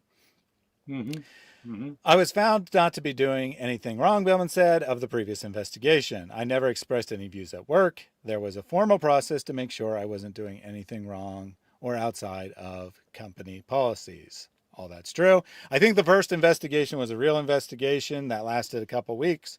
Obviously, I don't know the precise details, but based on the timing of when Liz was talking to other people and the timing of when I found out about it, I think there probably was an investigation that took a couple weeks, i.e. it was a real investigation, not 24 hours. As specifically about prior complaints or investigations, CSB said questions from the dispatch opened up new concerns leading to HR reopening the case. So you see there they admit they had to reopen it, whereas they previously tried to say it was ongoing. On Thursday afternoon, the Shelter Board spokesperson Neil Jurist reached out to say that Billman, saying he was cleared of wrongdoing, may, quote, give the impression that CSB conducted a formal review of his platform and concluded that he engaged in no violations of CSB's code of conduct and other policies. Indeed, it might. And said the matter is still under investigation, she said. It might give that impression because that's the exact impression they gave me about that first investigation. Their story's since changed. They're now claiming that the first time they investigated me, they only looked at whether I had been doing this during work hours from my work computer. And they didn't actually look at the content at all. But at the time, I said something along the lines of, I'm glad this came up because I always it was always in the back of my mind that the content could become a problem, and I was told as long as the content doesn't change, there shouldn't be an issue. Content didn't change, an issue arose. CSB does not comment on personnel matters, particular So this goes investigations, she against the said via company as well email. then. This goes against the company as well Yes. that they said as long as the content doesn't change, it's all good. But then some newspaper wrote something and they removed you. That's just stupidity. It's this is calls for an action Yes. because when they actually did an investigation to begin with, and the investigation, you did not change your content, it is all there, and the investigation says that you haven't done anything. What changed? So it was a double investigation. First investigation, nothing came out. Second investigation, there was no second investigation. They just removed you because they got under pressure. This calls for a stupid, idiotic company to begin with. That's how I will put it, Yeah, whether that's you kind will of or my not. feelings here. Exactly right. Yeah, I think that the reason they want to claim there was no first investigation is because it will look really bad for them if they said that they had previously done an investigation and didn't see a problem, and now the newspaper saying there was a problem here. Now they're just claiming, oh, we didn't really investigate it the first time. Big Oh, mistake. yeah. If I believe if you follow all this, it will go back to care. I guarantee you, 100%. That is a work of care, no more or less. And the little girls work in your company got scared from care, and they decided to get rid of you, so they don't have any problem with care. By the way, here's the good news. I'm hoping and praying within the next 6 months, care will be considered a Muslim Brotherhood jihad organization, and they will be losing all their chapters all over this country of non-profit organization, and there are some of the leaders will be investigated. And God is my witness, when that day come, it will be over for Muslims. Amen to that. Absolutely. Amen to that. We that already that should have a happen. Senator Ted Cruz, and we have a congressman, which we wrote to him this morning, by the way. Straight Wave Grace Ministry wrote to this too, the senator and the Congress in Texas. We will help with everything we can. We have a message from Saturn, all the way from Saturn. You should sue them for slander as well. Sure. Okay, That is that's what Najib Nawaz did, by the way. The money he made out of the ACLU is because they call him Islamophobe, not realizing that he's a Muslim for what he was doing from England. Imagine that. He made 3 point some, he made at least $3 million. I don't know how much he pays the lawyers, but that's how much his case was. So maybe I've become your best friend, Thaddeus. So when you make the big money, you can, support me a little bit here and there. It's not going to hurt anything. I'm your friend now. Remember? and by the way, Thaddeus, I don't know if have you opened some GoFundMe kind of a page where You people should. could fund you and you need to pursue this case, put Yeah. this as a Mhm. case up, and maybe open a GoFundMe case so that I know that you don't have a job and following a court case and everything at this moment will be difficult. You should open a GoFundMe page if you have or haven't. Yeah, so I'm waiting till I actually have an idea of what the legal cost may be Well, before I would it open will a cost you money, specific. brother, to live. It doesn't matter. Yeah, Even but if I you're mean calling like a the lawyer. specific dollar amount, right? Yeah. So, but Yeah, it's a very so good idea, and every and each one of us will advertise it on their channel, and the Lord will provide for a little bit. He will not hurt anything. If you don't need it in the future, you can always give it away to some ministry, whatever. mhm. Yeah, so I will put a link to my Patreon in the YouTube chat now if you want to support me. As far as like a specific call for fundraising, that will come at a later Sure. time. Right now, my focus is on getting the word out, making people aware of the situation. So I'm not like strongly encouraging people to donate, but yes, I am out of work. I do have costs. I have a disabled wife whose medical coverage costs on average $3,000 a month, which is part of the reason why I could never even consider full time evangelism. So yes, I have expenses. I also I do want to be clear. I'm not like in desperate need of money. I have savings and I have people in my personal life who are able to support some of my living expenses. The Lord will provide, brother. The Lord will provide, Amen. but Amen. don't Amen. don't steal away a blessing from God to us if we can help in one way or another. Yeah, so absolutely. If you want to sign up at my Patreon page, I posted that in the chat. Also, if you want other options, like you don't like Patreon for some reason, you want a different option, the video description of any of my videos, especially the recent one on this particular subject, lists other funding options. And like I said, I'm definitely pursuing legal action, but I want to wait till I have a better idea what that'll entail before asking the community for anything. All right, so continuing with the news article here. The Shelter Board went on to say it does not tolerate discrimination or hate in any form. Well, I don't tolerate hate or discrimination in any form. However, I would suggest that the Shelter Board does tolerate discrimination against Christians, or at least the type of Christian who is willing to speak up publicly against the evils of Islam. Continuing on, we take all concerns regarding policy violations seriously and are actively investigating the matter in accordance with our established policies, procedures, and core values, the CSP statement said. CSP supports all communities, regardless of religious background, except Christians, and remains committed to ensuring that all employees and clients are treated with dignity and respect. Given the ongoing investigation, we are unable to provide additional comments at this time. Well, I think that those comments probably are the entirety of said ongoing investigation anyway. Makes sense. All right. Mhm. Continuing on. Billman's open challenge to Muslim. As to the content of his YouTube channel, which he started in April 2019, Billman says he criticizes Islam, not Muslim people, true, and that there is a difference between the two. True. We've already discussed that. And that's exactly what I told the reporter when she asked why I called Muslims names when I didn't call Muslims names. The description of Billman's channel states that he is, quote, dedicated to providing well-researched videos explaining the Christian faith in light of unbelieving objections.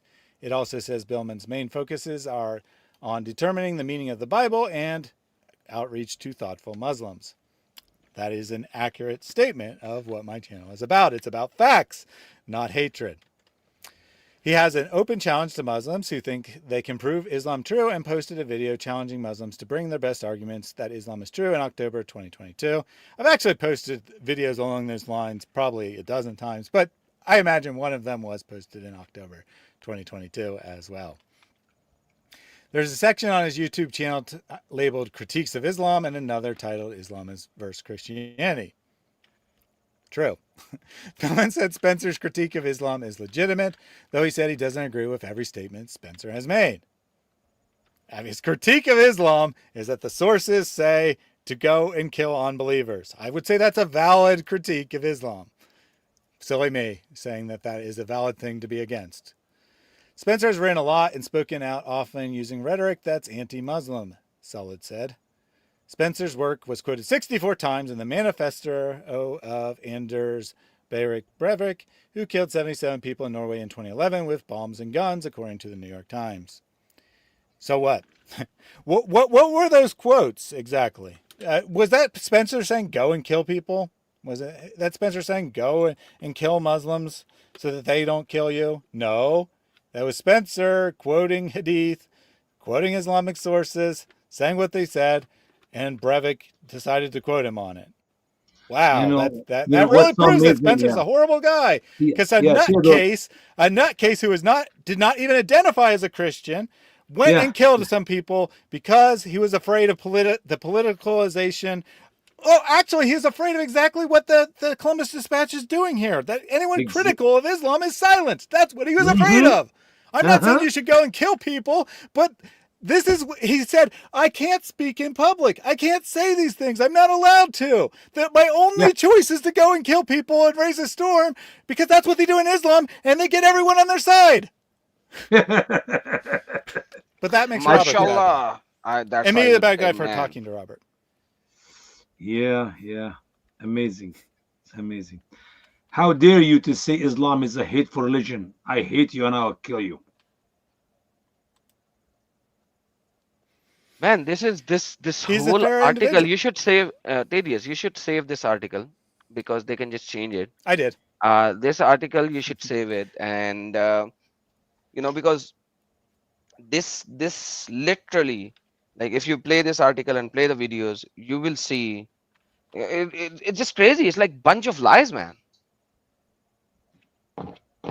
And they're smart. They are mixing some truths with lies, Adam. It's not just lies. It's always So like that, brother. Like, a lie cannot stand I know. without the mix of a truth. They always have to do They're that. doing it, Adam. They're doing it in a deceptive ways that if you do not know anything about Thaddeus and you know nothing about Islam, oh, they're taking his side. No, they're not taking his side. So they look like they're holding a stick in the middle when in reality they're stabbing him with a knife in his back. It's just it's just crazy. Oh, crackhead clown again. I like that word, Yep, crackhead yep. clown. So we're going to get to my I'm gonna use it response from to now this, on. which Thaddeus, do you give me permission to use that cracked clown individuals? Can I use that? yep. I From mean, you now got to on, get Ali Dawa's permission, I guess, because he came up with it. So, continuing with the article, he's a fair individual, Billman said of Spencer. He presents accurate information. If someone got upset about that and decided to commit a violent act, that's up to that person, not Spencer. So, I did not know the context of what they were going to write. I didn't know they were going to make this about Brevers. I assumed that they were saying a Muslim got upset at Spencer when they asked me how I feel about Spencer inspiring terrorist attacks, but that's why that's worded the way it is. All right, now we got the crackhead clown individual section. A more than 4-hour video on Billman's channel from December 8th is titled Watching Islamic Shorts Until I Find a Valid Argument. It is described as Billman watching and reacting to YouTube shorts, quote, until I find someone who makes a valid point or my brain completely melts down from the garbage. This could take a while. That is indeed the premise of the show. And I'm just going to keep watching shorts that YouTube recommends me about Islam until I find someone who makes a valid argument for Islam or I give up. In the video, he said he would keep going until he heard a valid argument or, quote, I give up and pass out and die. Then he laughed. Oh my gosh, I laughed. That's terrible. During the video, Laughing is illegal. It destroys the soul. Don't you know that? Muhammad said laughing is bad. It destroys your soul, man. It is clear. Listen, guys, it's clear in the word of Allah. Do not rejoice. Surely Allah does not love the rejoicing one. End of story. Don't you dare smile. Don't you dare laugh. That is insulting to the word of Allah. Go ahead. Yeah, well, the fact that I laughed should kind of give you a clue that we're not like 100% completely serious, that we're joking around a little bit, but whatever. During the video, he mocked the people in the videos he was watching, frequently pausing to add commentary as well. Well, I don't know. That's so the purpose. And add commentary. That is the purpose. I mean, isn't that the point of reacting to something? Is to add commentary? That's like a reaction. This is called a reaction. And YouTube, you make reaction. Man, that is crazy. This who's this joker? Like this guy who wrote this article is a crackhead clown to begin with. Danae King is the lady who wrote this. At one point, he called a person's description of Islam a fantasy story. Yeah, because they were telling a fantasy story that had nothing to do with anything found in Islamic sources. Oh my goodness, I criticized someone for saying something that not found in Islamic texts is true Islam. Man, I'm horrible. Horrible person. And then at the end of it, Billman said, this is a summary of what we watched today, and plays a clip of someone, we can't figure out who, someone saying crackhead clown individuals. Billman then repeats it, saying we watched a bunch of crackhead clown individuals. Now, to be fair to me, I did say that, right? Those words are true, but I was asked for a summary, right? And we did watch a bunch of crazy You repeated? people. You repeated the video. Man, Someone that is said so crazy. this. We don't know who. Even though I told the reporter before she wrote this article that, or at least before it was published, that it was Ali Dawa, a very popular Muslim instigator with over 1 million subscribers. I did tell her that, but it didn't make it into the article. It's just someone said it. We don't know who. We don't know why. We have no idea. When asked So about the basically, remark, Billman Muslims laughed can and say said he whatever found they it want to funny. say. Mm-hmm. So I was saying, so Muslims can say whatever they What? want to say without any repercussion, and they will say whatever they want to say. But a Christian Because cannot. they have freedom of religion, man. Freedom Oh, of speech. there. Yeah, No, they we do. don't. Okay, perfect. All right, I got it. Sorry, I said that. Sorry. Take my words back. But Thaddeus does not have that one because When he's asked white. about the remark, Billman laughed. He's white American. Whatever words you want to put on him. Yeah. And most importantly, Christian. Most importantly, Oh, Christian. man, you're a Christian too? When asked You, about the oh remark, Billman laughed. man, with a cross on your How did shirt, you that tell me is that you're Christian? that is the Listen, man. You can't say that. How I've been dare you open talking your with mouth? you for 2 hours, and now you tell me you're a Christian? I'm out, man. I'm leaving. Just kidding. I'm not going anywhere. We have to leave, brother Yeah, Sama. There you you know, go. I mean, that is in the end the charge against me, right? Is that he truly believes in Christianity and is willing to do whatever it takes to have other people also experience the eternal life of Jesus Christ in Hey, we paradise. both left, by the way. You know That that, is right? what my crime here is, that I speak to Muslims occasionally, usually pretty friendly, but occasionally in a somewhat harsh tone because I know that's what they'll listen to. Man, I'm terrible. So when asked about the remark, Billman laughed and said he found it funny as a Muslim person said it originally and he played it in jest. I did actually explain more than just a Muslim person said it, but I honestly think that's very funny that it's taken out of context, he said. Not everything we say is at the same level of seriousness. We joke around. So so when the reporter asked me, basically, how do you respond to the accusation that you call Muslims crackhead clowns? My natural reaction was to laugh because it was so ridiculous, so insane that someone would attribute these words to me as like the normal thing I do. That this is just what I go around doing, is calling Muslims name. Because I knew exactly. And after I laughed, I explained it to her. I said, the reason I'm laughing is because this is a clip I play to mock a guy who said this about me, said this about Christians like me, a guy who's on the other side and very popular with millions of subscribers. I also said his name, Ali Dawa, and he plays that. He says this about Christians, so I play it back to mock him and his ridiculous hatred towards me. MashaAllah, MashaAllah. That doesn't get in the article, just that I laughed. All we get in here is that I laughed, not any of the reason why I found it so funny that this was being made as an Do not accusation. laugh. Listen, brother, you And need then to after stop laughing. that, after my explanation, the reporter asked a follow-up question. She said, well, you said the words as well, after playing the clip. And then I said, to the extent that there's a level of seriousness to that, I'm mocking public speakers, people on YouTube who have made themselves subject of criticism, not random individuals. And that's why, but she cut off that part and just put, not everything is at the same level of seriousness. Because I said, I don't really sincerely believe that he's on crack, right? I don't sincerely believe that he is a literal clown. I am saying I'm using his specific words to mock him, but to the extent I am being serious and saying this is worthy of criticism, I'm doing it against public figures. That's what I said. And she cut off the part about public figures and whatnot, although she does put it in eventually. Oh, it's the next sentence. Yeah, Billman also defended criticizing what he referred to as public figures who make YouTube videos. I don't know why he criticized what he referred to as public figures. You're publishing a video on YouTube to get public attention. I think you're a public figure. I don't know why it's only me calling them public figures.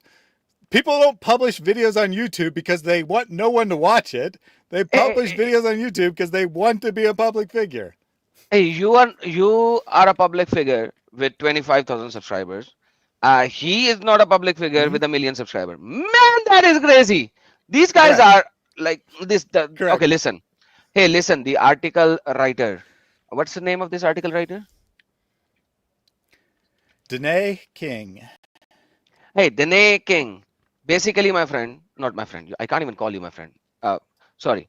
A human being, Dene, whatever your name is, you are a crackhead clown by writing this. You should be fired from your job. You are not doing justice to the job, which is posting the news in the right manner. Your job is doing journalism, not personally attacking somebody. And this article is all about personal attack. It has nothing to do with journalism. It's a spit on journalism. This article is a spit, a slap on journalism. You should be fired from your job. That's the reality. Yes, Why brother, not? please Why continue. not, Adam? Why not we offer him a chance to come and we can educate him about Islam, so he will write an apology and make a better article and ask and demand that the people will forgive him for his incredible foolishness and stupidity about what he did in that article. I mean, that would Brother, be grace. if he is willing to do that, I will take my stance back. But what I have seen in my life so far, these secular brain dump idiots, they are actually not willing to have a reasonable discussion with you or me at all. They are not, because Thaddeus already had this discussion with him, like he's saying. He's telling him these things. He told him who actually said that. He told him many things in this article that he is responding. So basically, he already had some conversation with this brain dumb idiot. And like I say in my live streams a lot of times, you can wake a sleeping person up. You can Hmm. wake a sleeping person up, but you cannot wake a person who is acting to be asleep. You cannot wake a person who's acting to be asleep, because Yeah. he's acting to be asleep.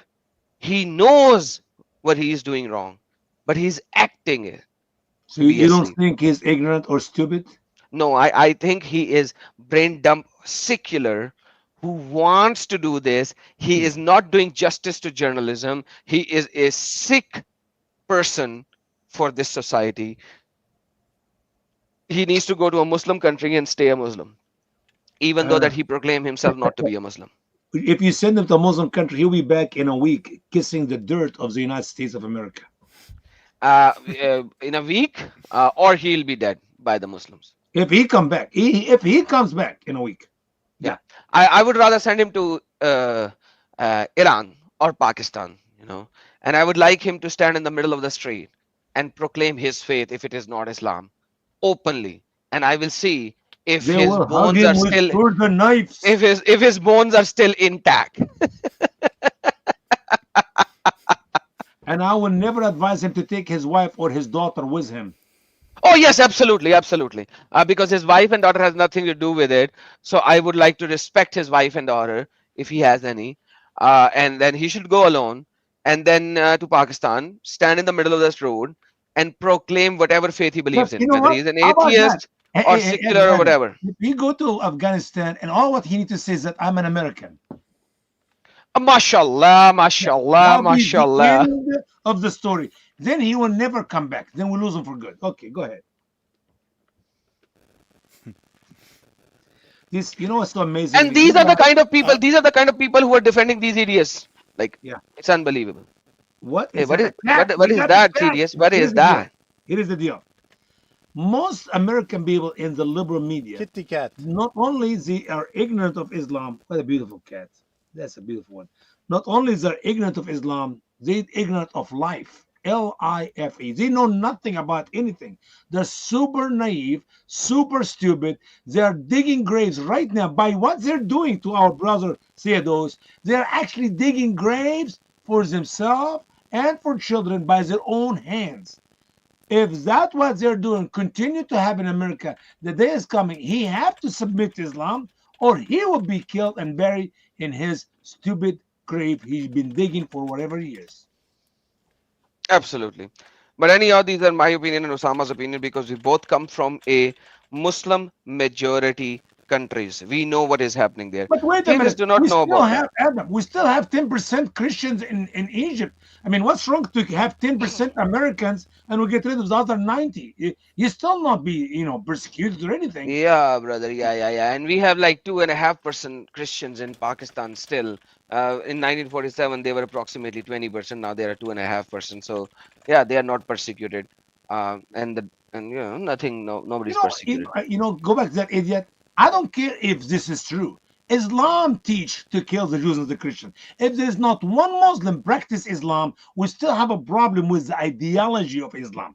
If there's no persecution in any of the 57 Muslim countries in the world, it's just because the Muslims who live in these countries are living in disobedience to the commands of Allah and the command of Muhammad. They are hypocrites and they will burn in hell forever. That's what Islam teach. Even if there is no persecution, but we know there is persecution without any doubt. But Do you want me to say yes, sir? Because like I know I don't have to say anything. It's what I'm it's so saying is true. that idiot does not know jack about Islam either. Not only he's lying about the persecution of the Christians in Egypt and everywhere else in the world, he is ignorant of Islam. That's what I'm trying to say. Perfect. All right, so let's finish the article. Continue. Yes. However, Salad called Billman's actions, quote, examples of bigotry towards Muslims.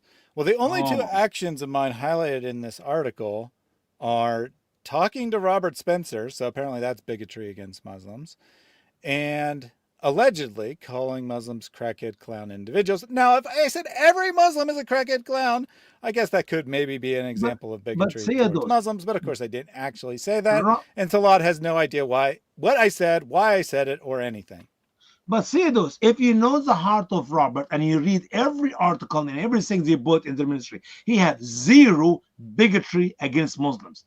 Robert Spencer have no problem. If you want to compare me to Robert, you can call me a bigot, but you cannot call Robert a bigot. He's so smart. He used his word carefully, so he will not show bigotry. You heard me tonight. I said enough stuff. Anybody can judge me today that I have a bigotry against Muslim. But thank God for the Muslim we led to Christ who would testify that we love Muslim people. We don't hate Muslim people.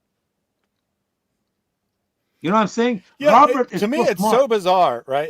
Yeah.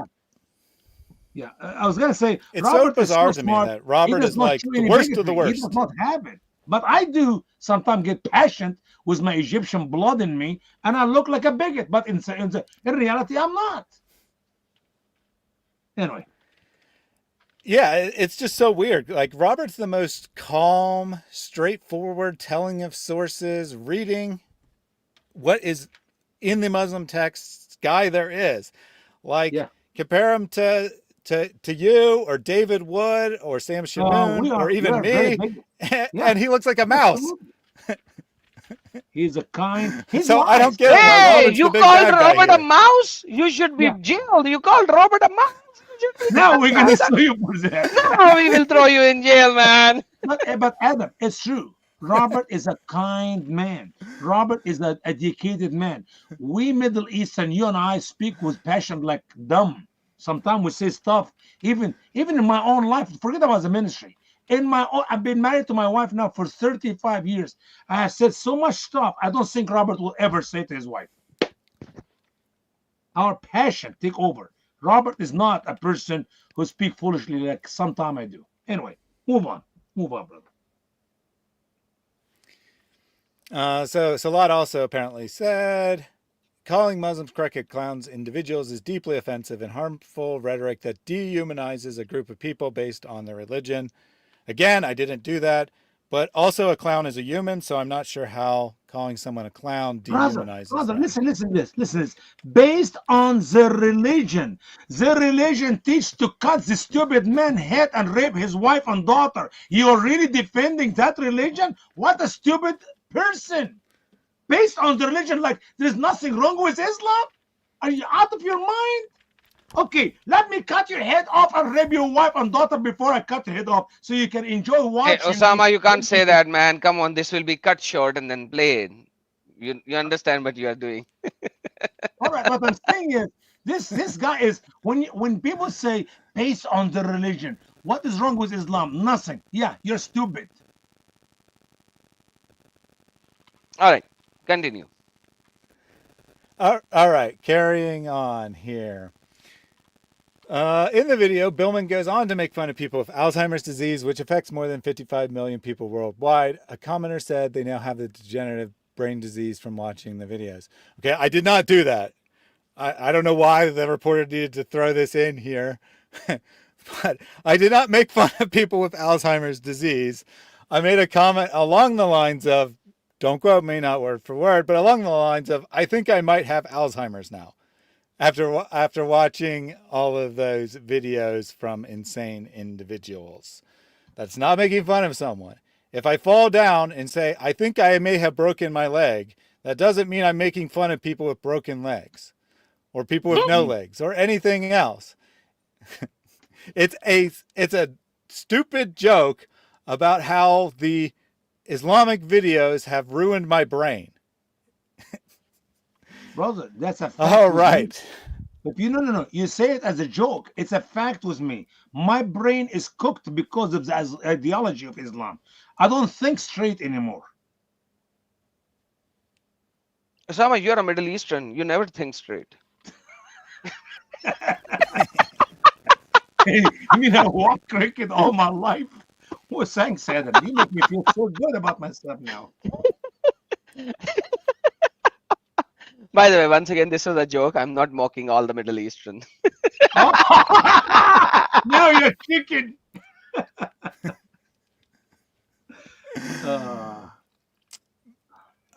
Billman responded, I'm not sure what I'm responding to. They probably should have just said Billman said, if you actually have brain damage, it will be much easier for you to convert to Islam and remain a Muslim because you will not have the ability to think. I did say that. I'm sure I said that, brother, but it's true. I mean, that fit. I did not even read that in your article. I never read anything. That fit exactly with the teaching of this famous Egyptian imam about leaving the donkey outside the house when you go to meet the mayor, or leave your brain outside the mosque when you sit and listen to his sermon. This is exactly. If you have brain, you cannot be Muslim. You have to be A, ignorant of Islam to be Muslim, or B, you know everything about Islam without brain. But you cannot mix brain and Islam, put them together in a person who have logic or common sense. Nothing about Islam we have logic or any common sense. Anyway, go ahead. he went on in the video to say we are more Muslim than the Muslims because we actually submit to God. Gee, I wonder what I was mocking when I said that. That's a mock?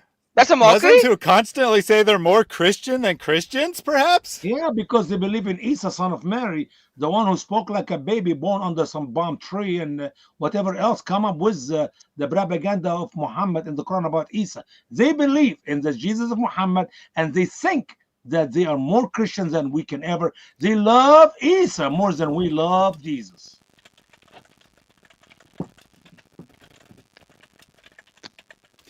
Yeah, exactly. So obviously a person who doesn't do this kind of work wouldn't understand why I said that. But I said it for that specific reason, that Muslims are constantly telling me that they're more Christian than I am because they follow the real Jesus.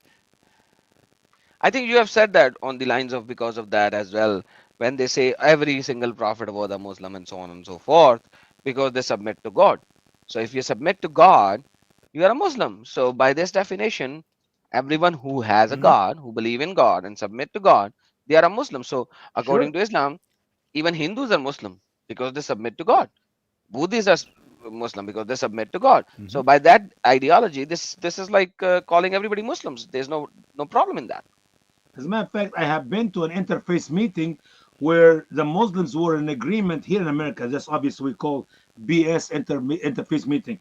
The Muslims in the meeting said the Jews are good, the Buddhists are good, the whatever other beliefs were there were good.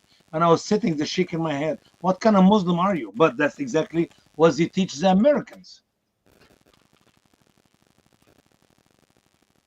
So this is their statement of their mouth only. When Right, you read the Quran, things go changes. Yeah, sure.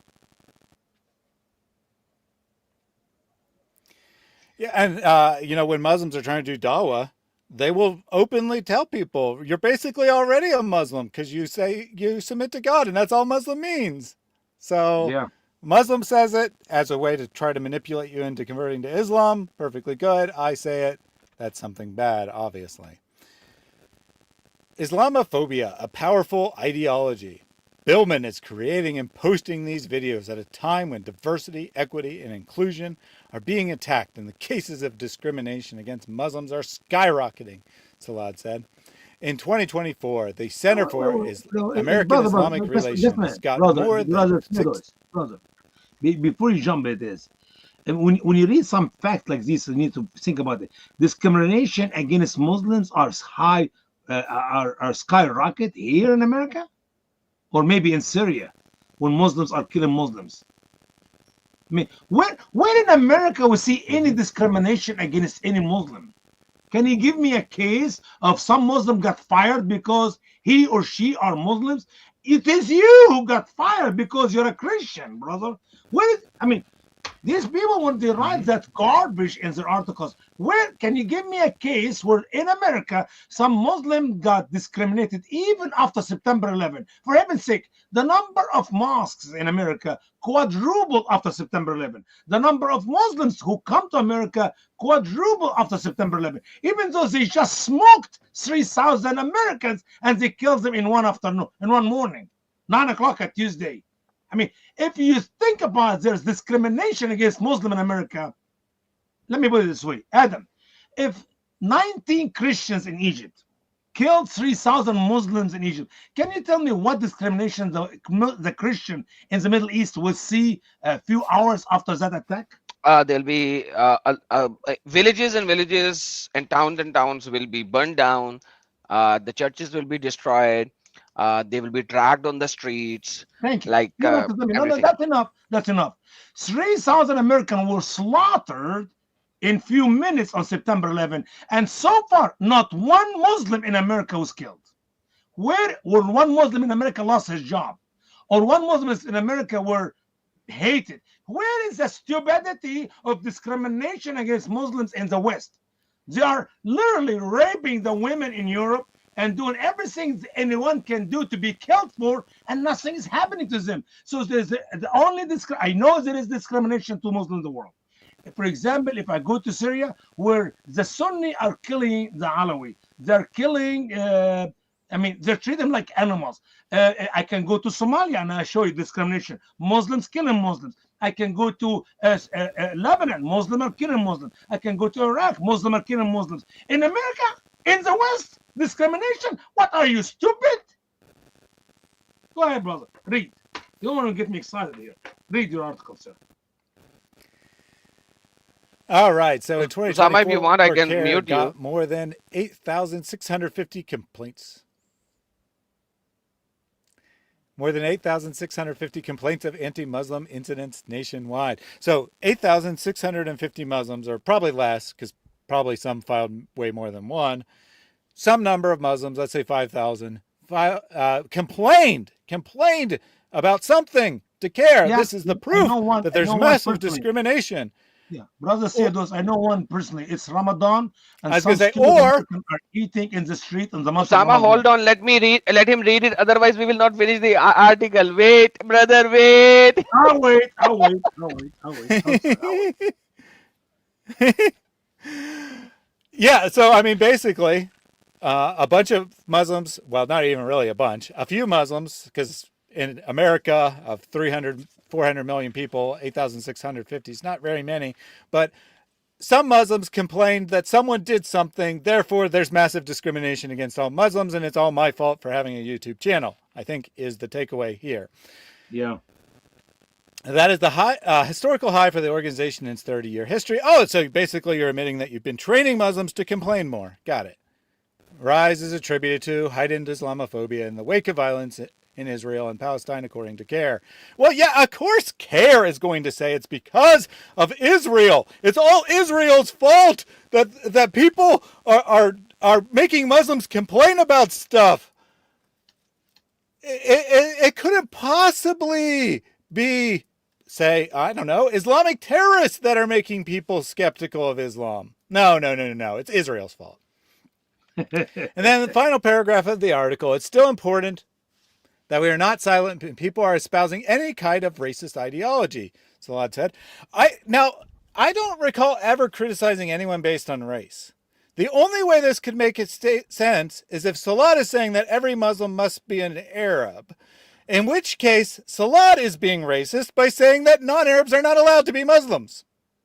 So, what racist ideology is being espoused here? None by me. No. I criticize white, male, straight, American, Muslim converts all the time. It has nothing to do with race. We need to say something and speak up and talk about the harm it does to society and why they're problematic. I think we do need to speak up and say something about the harm being done to society by idiots like this guy who are saying we're not allowed to be critical of anything. Yeah. It's amazing. It's amazing. These people are showing their stupidity about everything about Islam, that they can write that last phrase here about race. When you add race to Islam in a sentence, that shows me that you're so stupid. You don't even know what you're talking about. Literally, that's what it is. I mean, what racism have to do with anything about Islam? What you just to mention Islam and racism again in one sentence, you're super stupid. You don't know. You should not write an article, period. You are disqualified to write an article. Mm-hmm. Yeah. All right. So the article is so finished. Real quickly, let's pull up the second. Oh, there is a second? Mm-hmm. Okay, go to the points let where me just pull up it the is. second one real quick. We don't have to go through the whole thing. Okay. Go to the main highlighted points, brother. So this is the second article the Dispatch published. Yes. We don't have to go through the whole thing because it's mostly just repetition of what the first article says. But the key takeaway here is right in the headline. CARE Ohio. Columbus Shutter Board should fire employee who posted anti-Muslim videos. And then, so while local leaders were mostly restrained in their response, or their reaction to Community Shelter Board employee who posted anti-Muslim content on YouTube, a local Muslim advocacy group has condemned the employee's actions and is calling for his firing. Then it just repeats the same nonsense about me. And then here's the statement from CARE. Billman's role in a community nonprofit serving Muslims. Once again, Community Shelter Board is a funding organization. It doesn't serve Muslims. It doesn't serve Christians. It doesn't serve anyone. It provides funding for other organizations that administer homeless services. Should alarm us all. Proof that the hate thrives even in well-intentioned spaces, says Khalid Tarani, executive director of CARE Ohio. And then says a little bit about who CARE is. And then he continues, for such a well-regarded organization in the Columbus area, to have such a person peddling hate in such a way that it's creating a platform for a very well-known racist is simply unacceptable. I guess that well-known racist is supposed to be Robert Spencer. I don't know. And then it repeats my response. And then CARE says, they urge CSB to, quote, make it clear that employees who project bigoted ideologies, especially on social media, cannot be trusted to act with integrity in their work. So because I speak against Islam, I cannot be trusted to correctly analyze numbers. If you speak against Islam, you have brain damage, basically is what he's saying. You can't do anything correctly. There must be something wrong with your brain. Everyone should fire you. You should be thrown in the trash like the garbage you are, I think is what he's getting at here. Because let's just say, oh wait, we don't have to say it happened, that CSB fires me.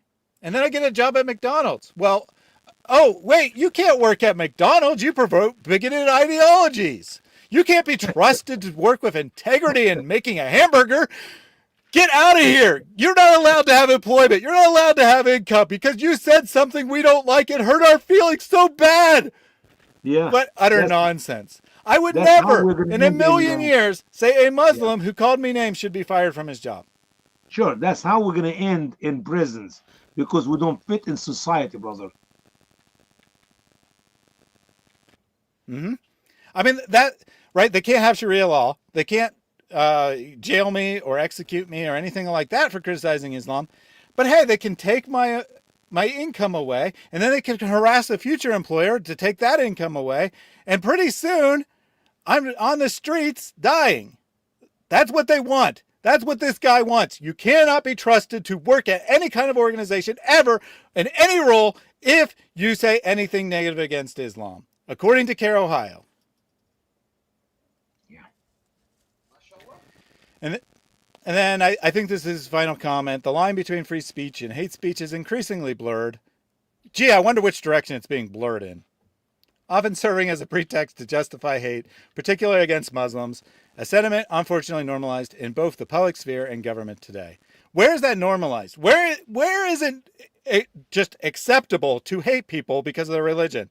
In America, in the government against Muslims, or in Muslim countries against all non-Muslims? You tell me. You tell me. Not only against Let me just double non-Muslims, check. but it's also against other Muslims who does not fit with your agenda. Yep. I think, yep, that's the extent of his comments. So that's what CARE says, right? CARE says this guy said something about Islam. He cannot be trusted to do his job, which has absolutely nothing to do with religion, because anyone who speaks against Islam obviously is unworthy of being able to eat. I think that's his message. That is very important. So in America, a non-profit organization is taking verdicts from here. This shows the bigotry of these stupid idiots. And that is why I think Trump is very, very necessary at this moment. If Trump would not have come in as a president of America, we would have been gone down the drain just like Britain, like UK. And as we know already, what is happening in UK, it's not something that is hidden from the world. So, first of all, I would like to thank Elon Musk for buying Twitter. At least there's one place where there's a full freedom of speech. You can say whatever over there, show whatever over there. I can't even show those things that I have it on my Twitter because of the YouTube policies. But one thing for sure, I am very saddened today for what I see over here and what I read in these articles over here. It is utmost disturbing, and I've come from a place where I have been in majority as a Muslim. I know what we have done. I'm sorry, my voice was pretty bad. You're good now. You're good now. Now it is good. Yeah. I know what we have done in our country as a Muslim. I know how we have persecuted the Christians. I know how we have persecuted all the rest of the people. I know how we show the face. We would go in a group and show to a minority group that we are donating them something, and then we preach Islam and try to find the converts there. I have done every single step that I see happening in the United States. I know how to put a deception into the hearts and the minds of the non-Muslims until they accept Islam. And then to precede that and slowly and gradually tell them everything, but not to begin with. This is the reality. I've lived that life. I have lived that life. Usama has been a minority in a Muslim majority country. Thaddeus never have lived in a Muslim majority country. I have lived in a Muslim majority country as a Muslim who was helping Islam. I come from the other side. Care can deceive every single white person in America. They cannot deceive me. Because every single thing that they have said in the article is something that I would have written in a much better way. This article is written very bad. I would have written it in a much better way. They should hire me for that. But the whole idea is it's all deception, because you have to deceive. Because Allah is the best of the planners? No, it's a deceptive plan. It's a scheme. Allah is the best of a schemer in the deceptive way, and Muslims are asked to do the same. I have shown the video in the past about do not lie, and the not has a dash on top of it. In Islam, there is a theology on how to lie and how to deceive. Imam Jalaluddin and other ulama actually state in their books so many times that if you cannot do a good thing, especially bringing somebody to Islam with truth, then lying is obligatory upon you.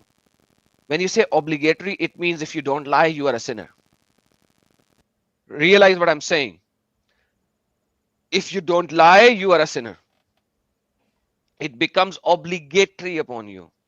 Because to do something good, it is far better to lie to do something good than to not lie and not do that particular good. This is the theology, this is written in the Sharia.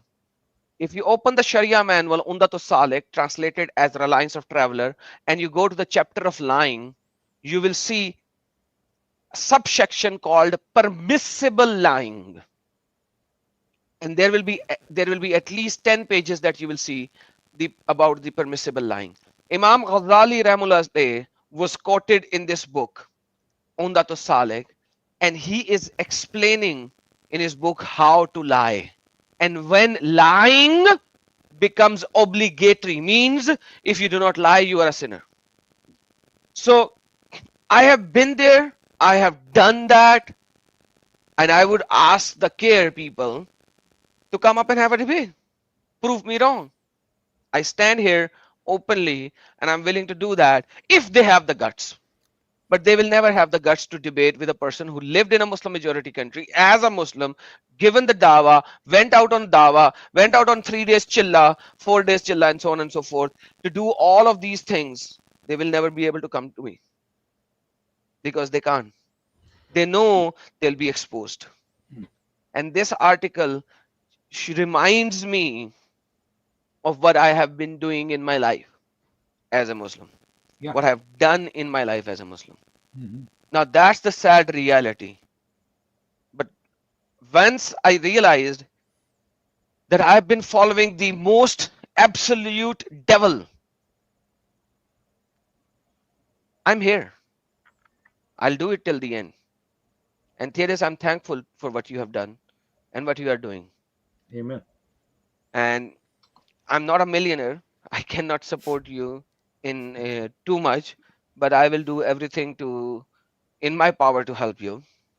And that's all what I can say, brother. I appreciate that very much. And for those who are watching and they want to help, I would encourage you first and foremost to share this material, make others aware of this. There are a lot of people in America who would find this perfectly acceptable, but there are a lot of other people who would find it outrageous and have no idea that this kind of thing is going on, that someone can be fired for their job simply for speaking against obvious evil. Right, speaking against raping children, speaking against killing people for leaving Islam, speaking against people who call non-Muslims worse than dirt, who call non-Muslims the worst of all creatures, who celebrate the fact that they expect to be victorious and to subjugate and imprison us and make us their slaves. Speaking against those things, I think we can all agree on. Unfortunately, this does happen to be what the Islamic texts teach.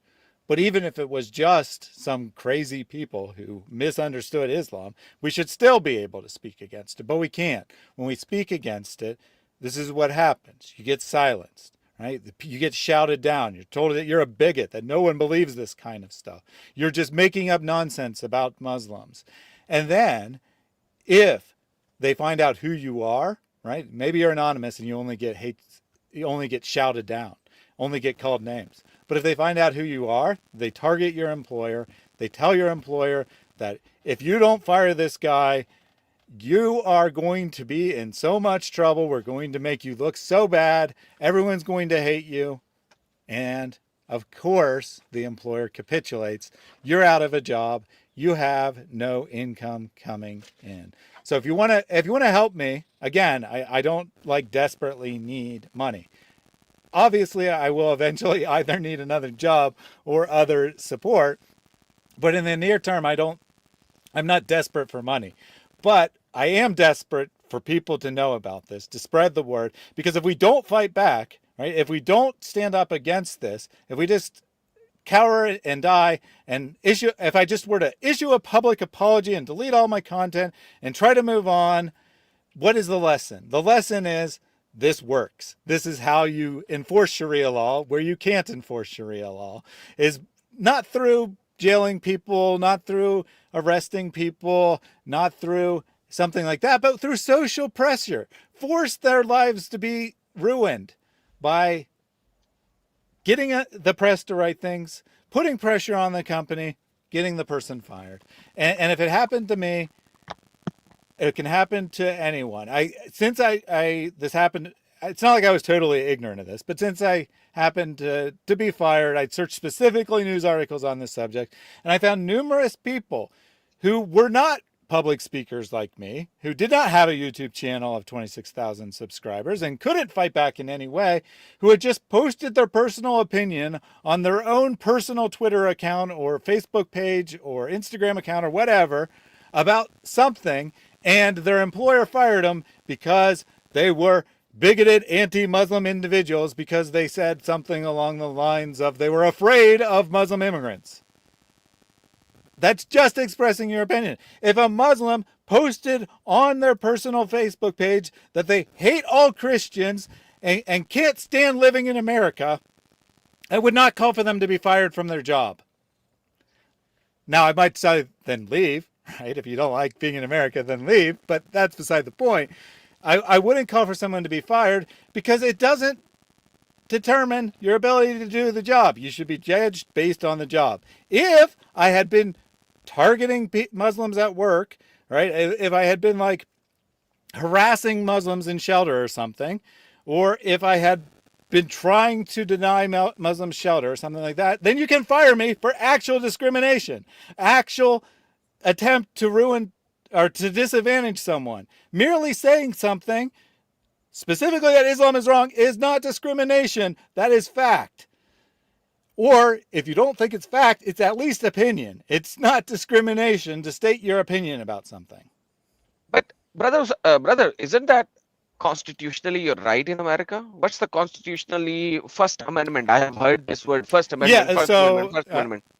Yeah, so to be clear, the First Amendment gives you the right to say most things, right? You can't you can't say like go kill that guy, right? Exactly, that the go kill that guy is an intention to kill somebody, but as an opinion, yeah, you can express anything, right? Yes.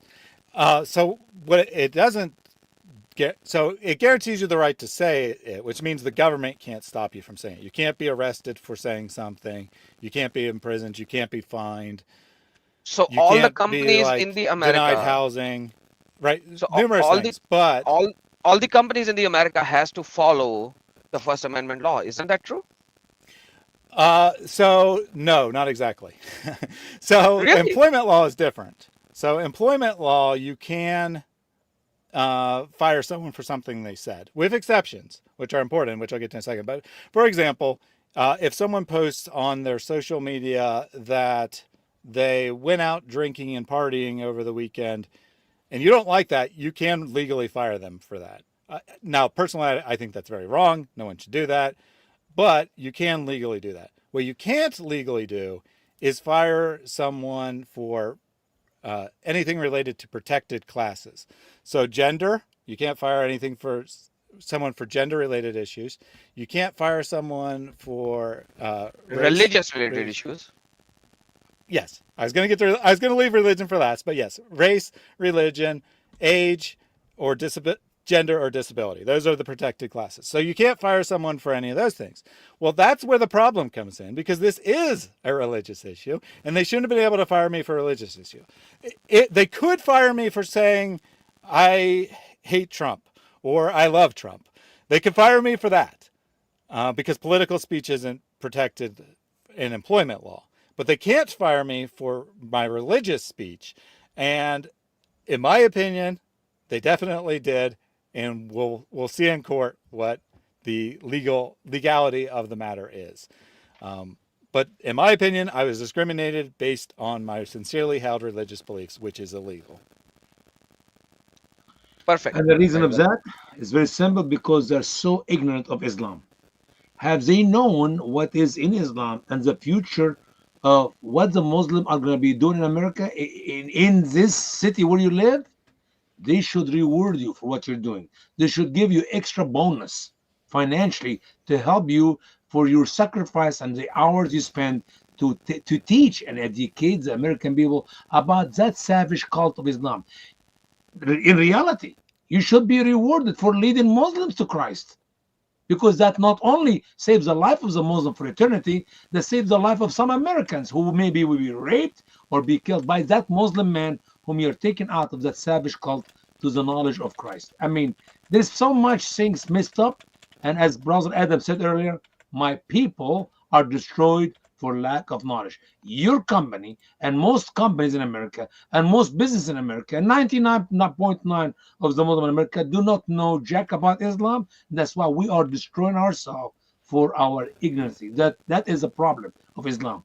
And by the way, not only we're ignorant of Islam, but we're rejecting that knowledge because we always love the first half of the verse and leave the rest. Because you reject knowledge, I will also reject you. So there will be a time in America where some of the American people are going to wake up when the things get real bad because of what Muslims are doing as a result of Islam in America. And that is when we say, okay, let's do what's right. And then you're going to hear the words, it is too late. You reject the knowledge, I will also reject you. And that is the worst which is yet to come to America. Very well stated. Let me take some super chats over here. Um, what is his name? Sunagvik. Man, this is a difficult name for me. Sunagvik said, Jesus is alive, Muhammad is dead. Absolutely, no doubt about that. And he said, Thaddeus, you are ruining Islam. You must be stopped, with a laughing face at the end. Just so that if I don't know that he was sarcastic, he just put a laughing face as well. Uh, Gabe said, I openly have debates with Muslims at my work. Can't wait to get fired. LOL. uh, Devi, Bulan, Anak, Diva. Oh man, come on, Sister Lynn. Like Lynn was easy. You don't make difficult names over here. Let's scrap the religion of I'd Doug. rather have that name than the moon god, the moon goddess. Yeah, that's good. I agree. I agree. I agree. And then Jack Ray gifted 5 memberships. Thank you so very much, Jack Ray. Appreciate it. And Shokeen Kafir said, keep up the good work, bro. People need to know the reality of this dirty and dangerous cult. Only the real fact of Islam can save the world. Absolutely. Real fact to show so that they could come to the true realization of our Lord as well. Guys, let me see. There was somebody who was Islam is true and all. He wanted to join in and refute us.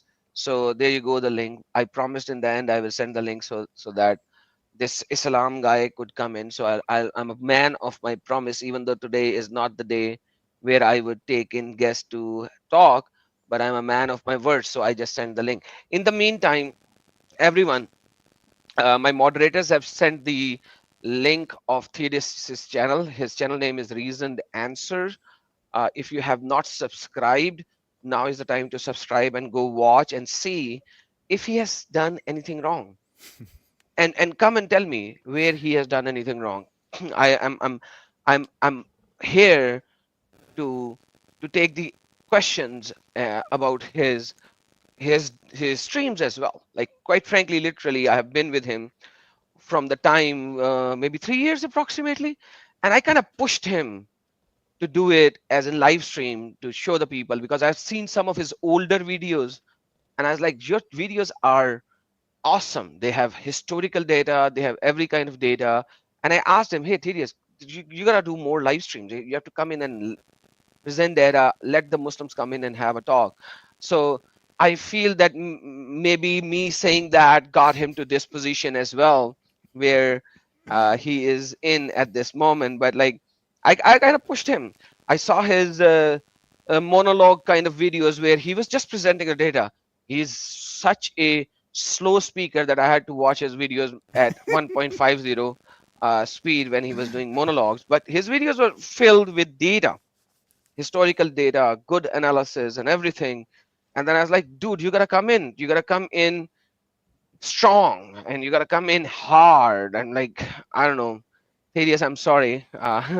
Maybe No, I'm no, I'm one of no, the culprit. don't apologize. Don't apologize. So, Adam is completely correct. He is a major inspiration for me. At one point, I approached him and asked how to be more effective in ministry to Muslims, and he kind of gave me some insight into the typical Muslim mindset, and that they respect confrontation a lot more than facts, uh, among other things. And so, like, a little bit at a time, I moved outside of my comfort zone and began having live discussions with Muslims and debating them and whatnot. And, ratcheted up the level of rhetoric a bit. But I mean, still, in comparison to most, I'm pretty mild. I mean, to be perfectly honest, I tend to be on the more mild side because that's my natural personality. Um, and it's definitely not Adam's fault. It's all Robert Spencer's fault. So there's Let's that. sue. Hey, we can sue Robert Spencer and he can make some money.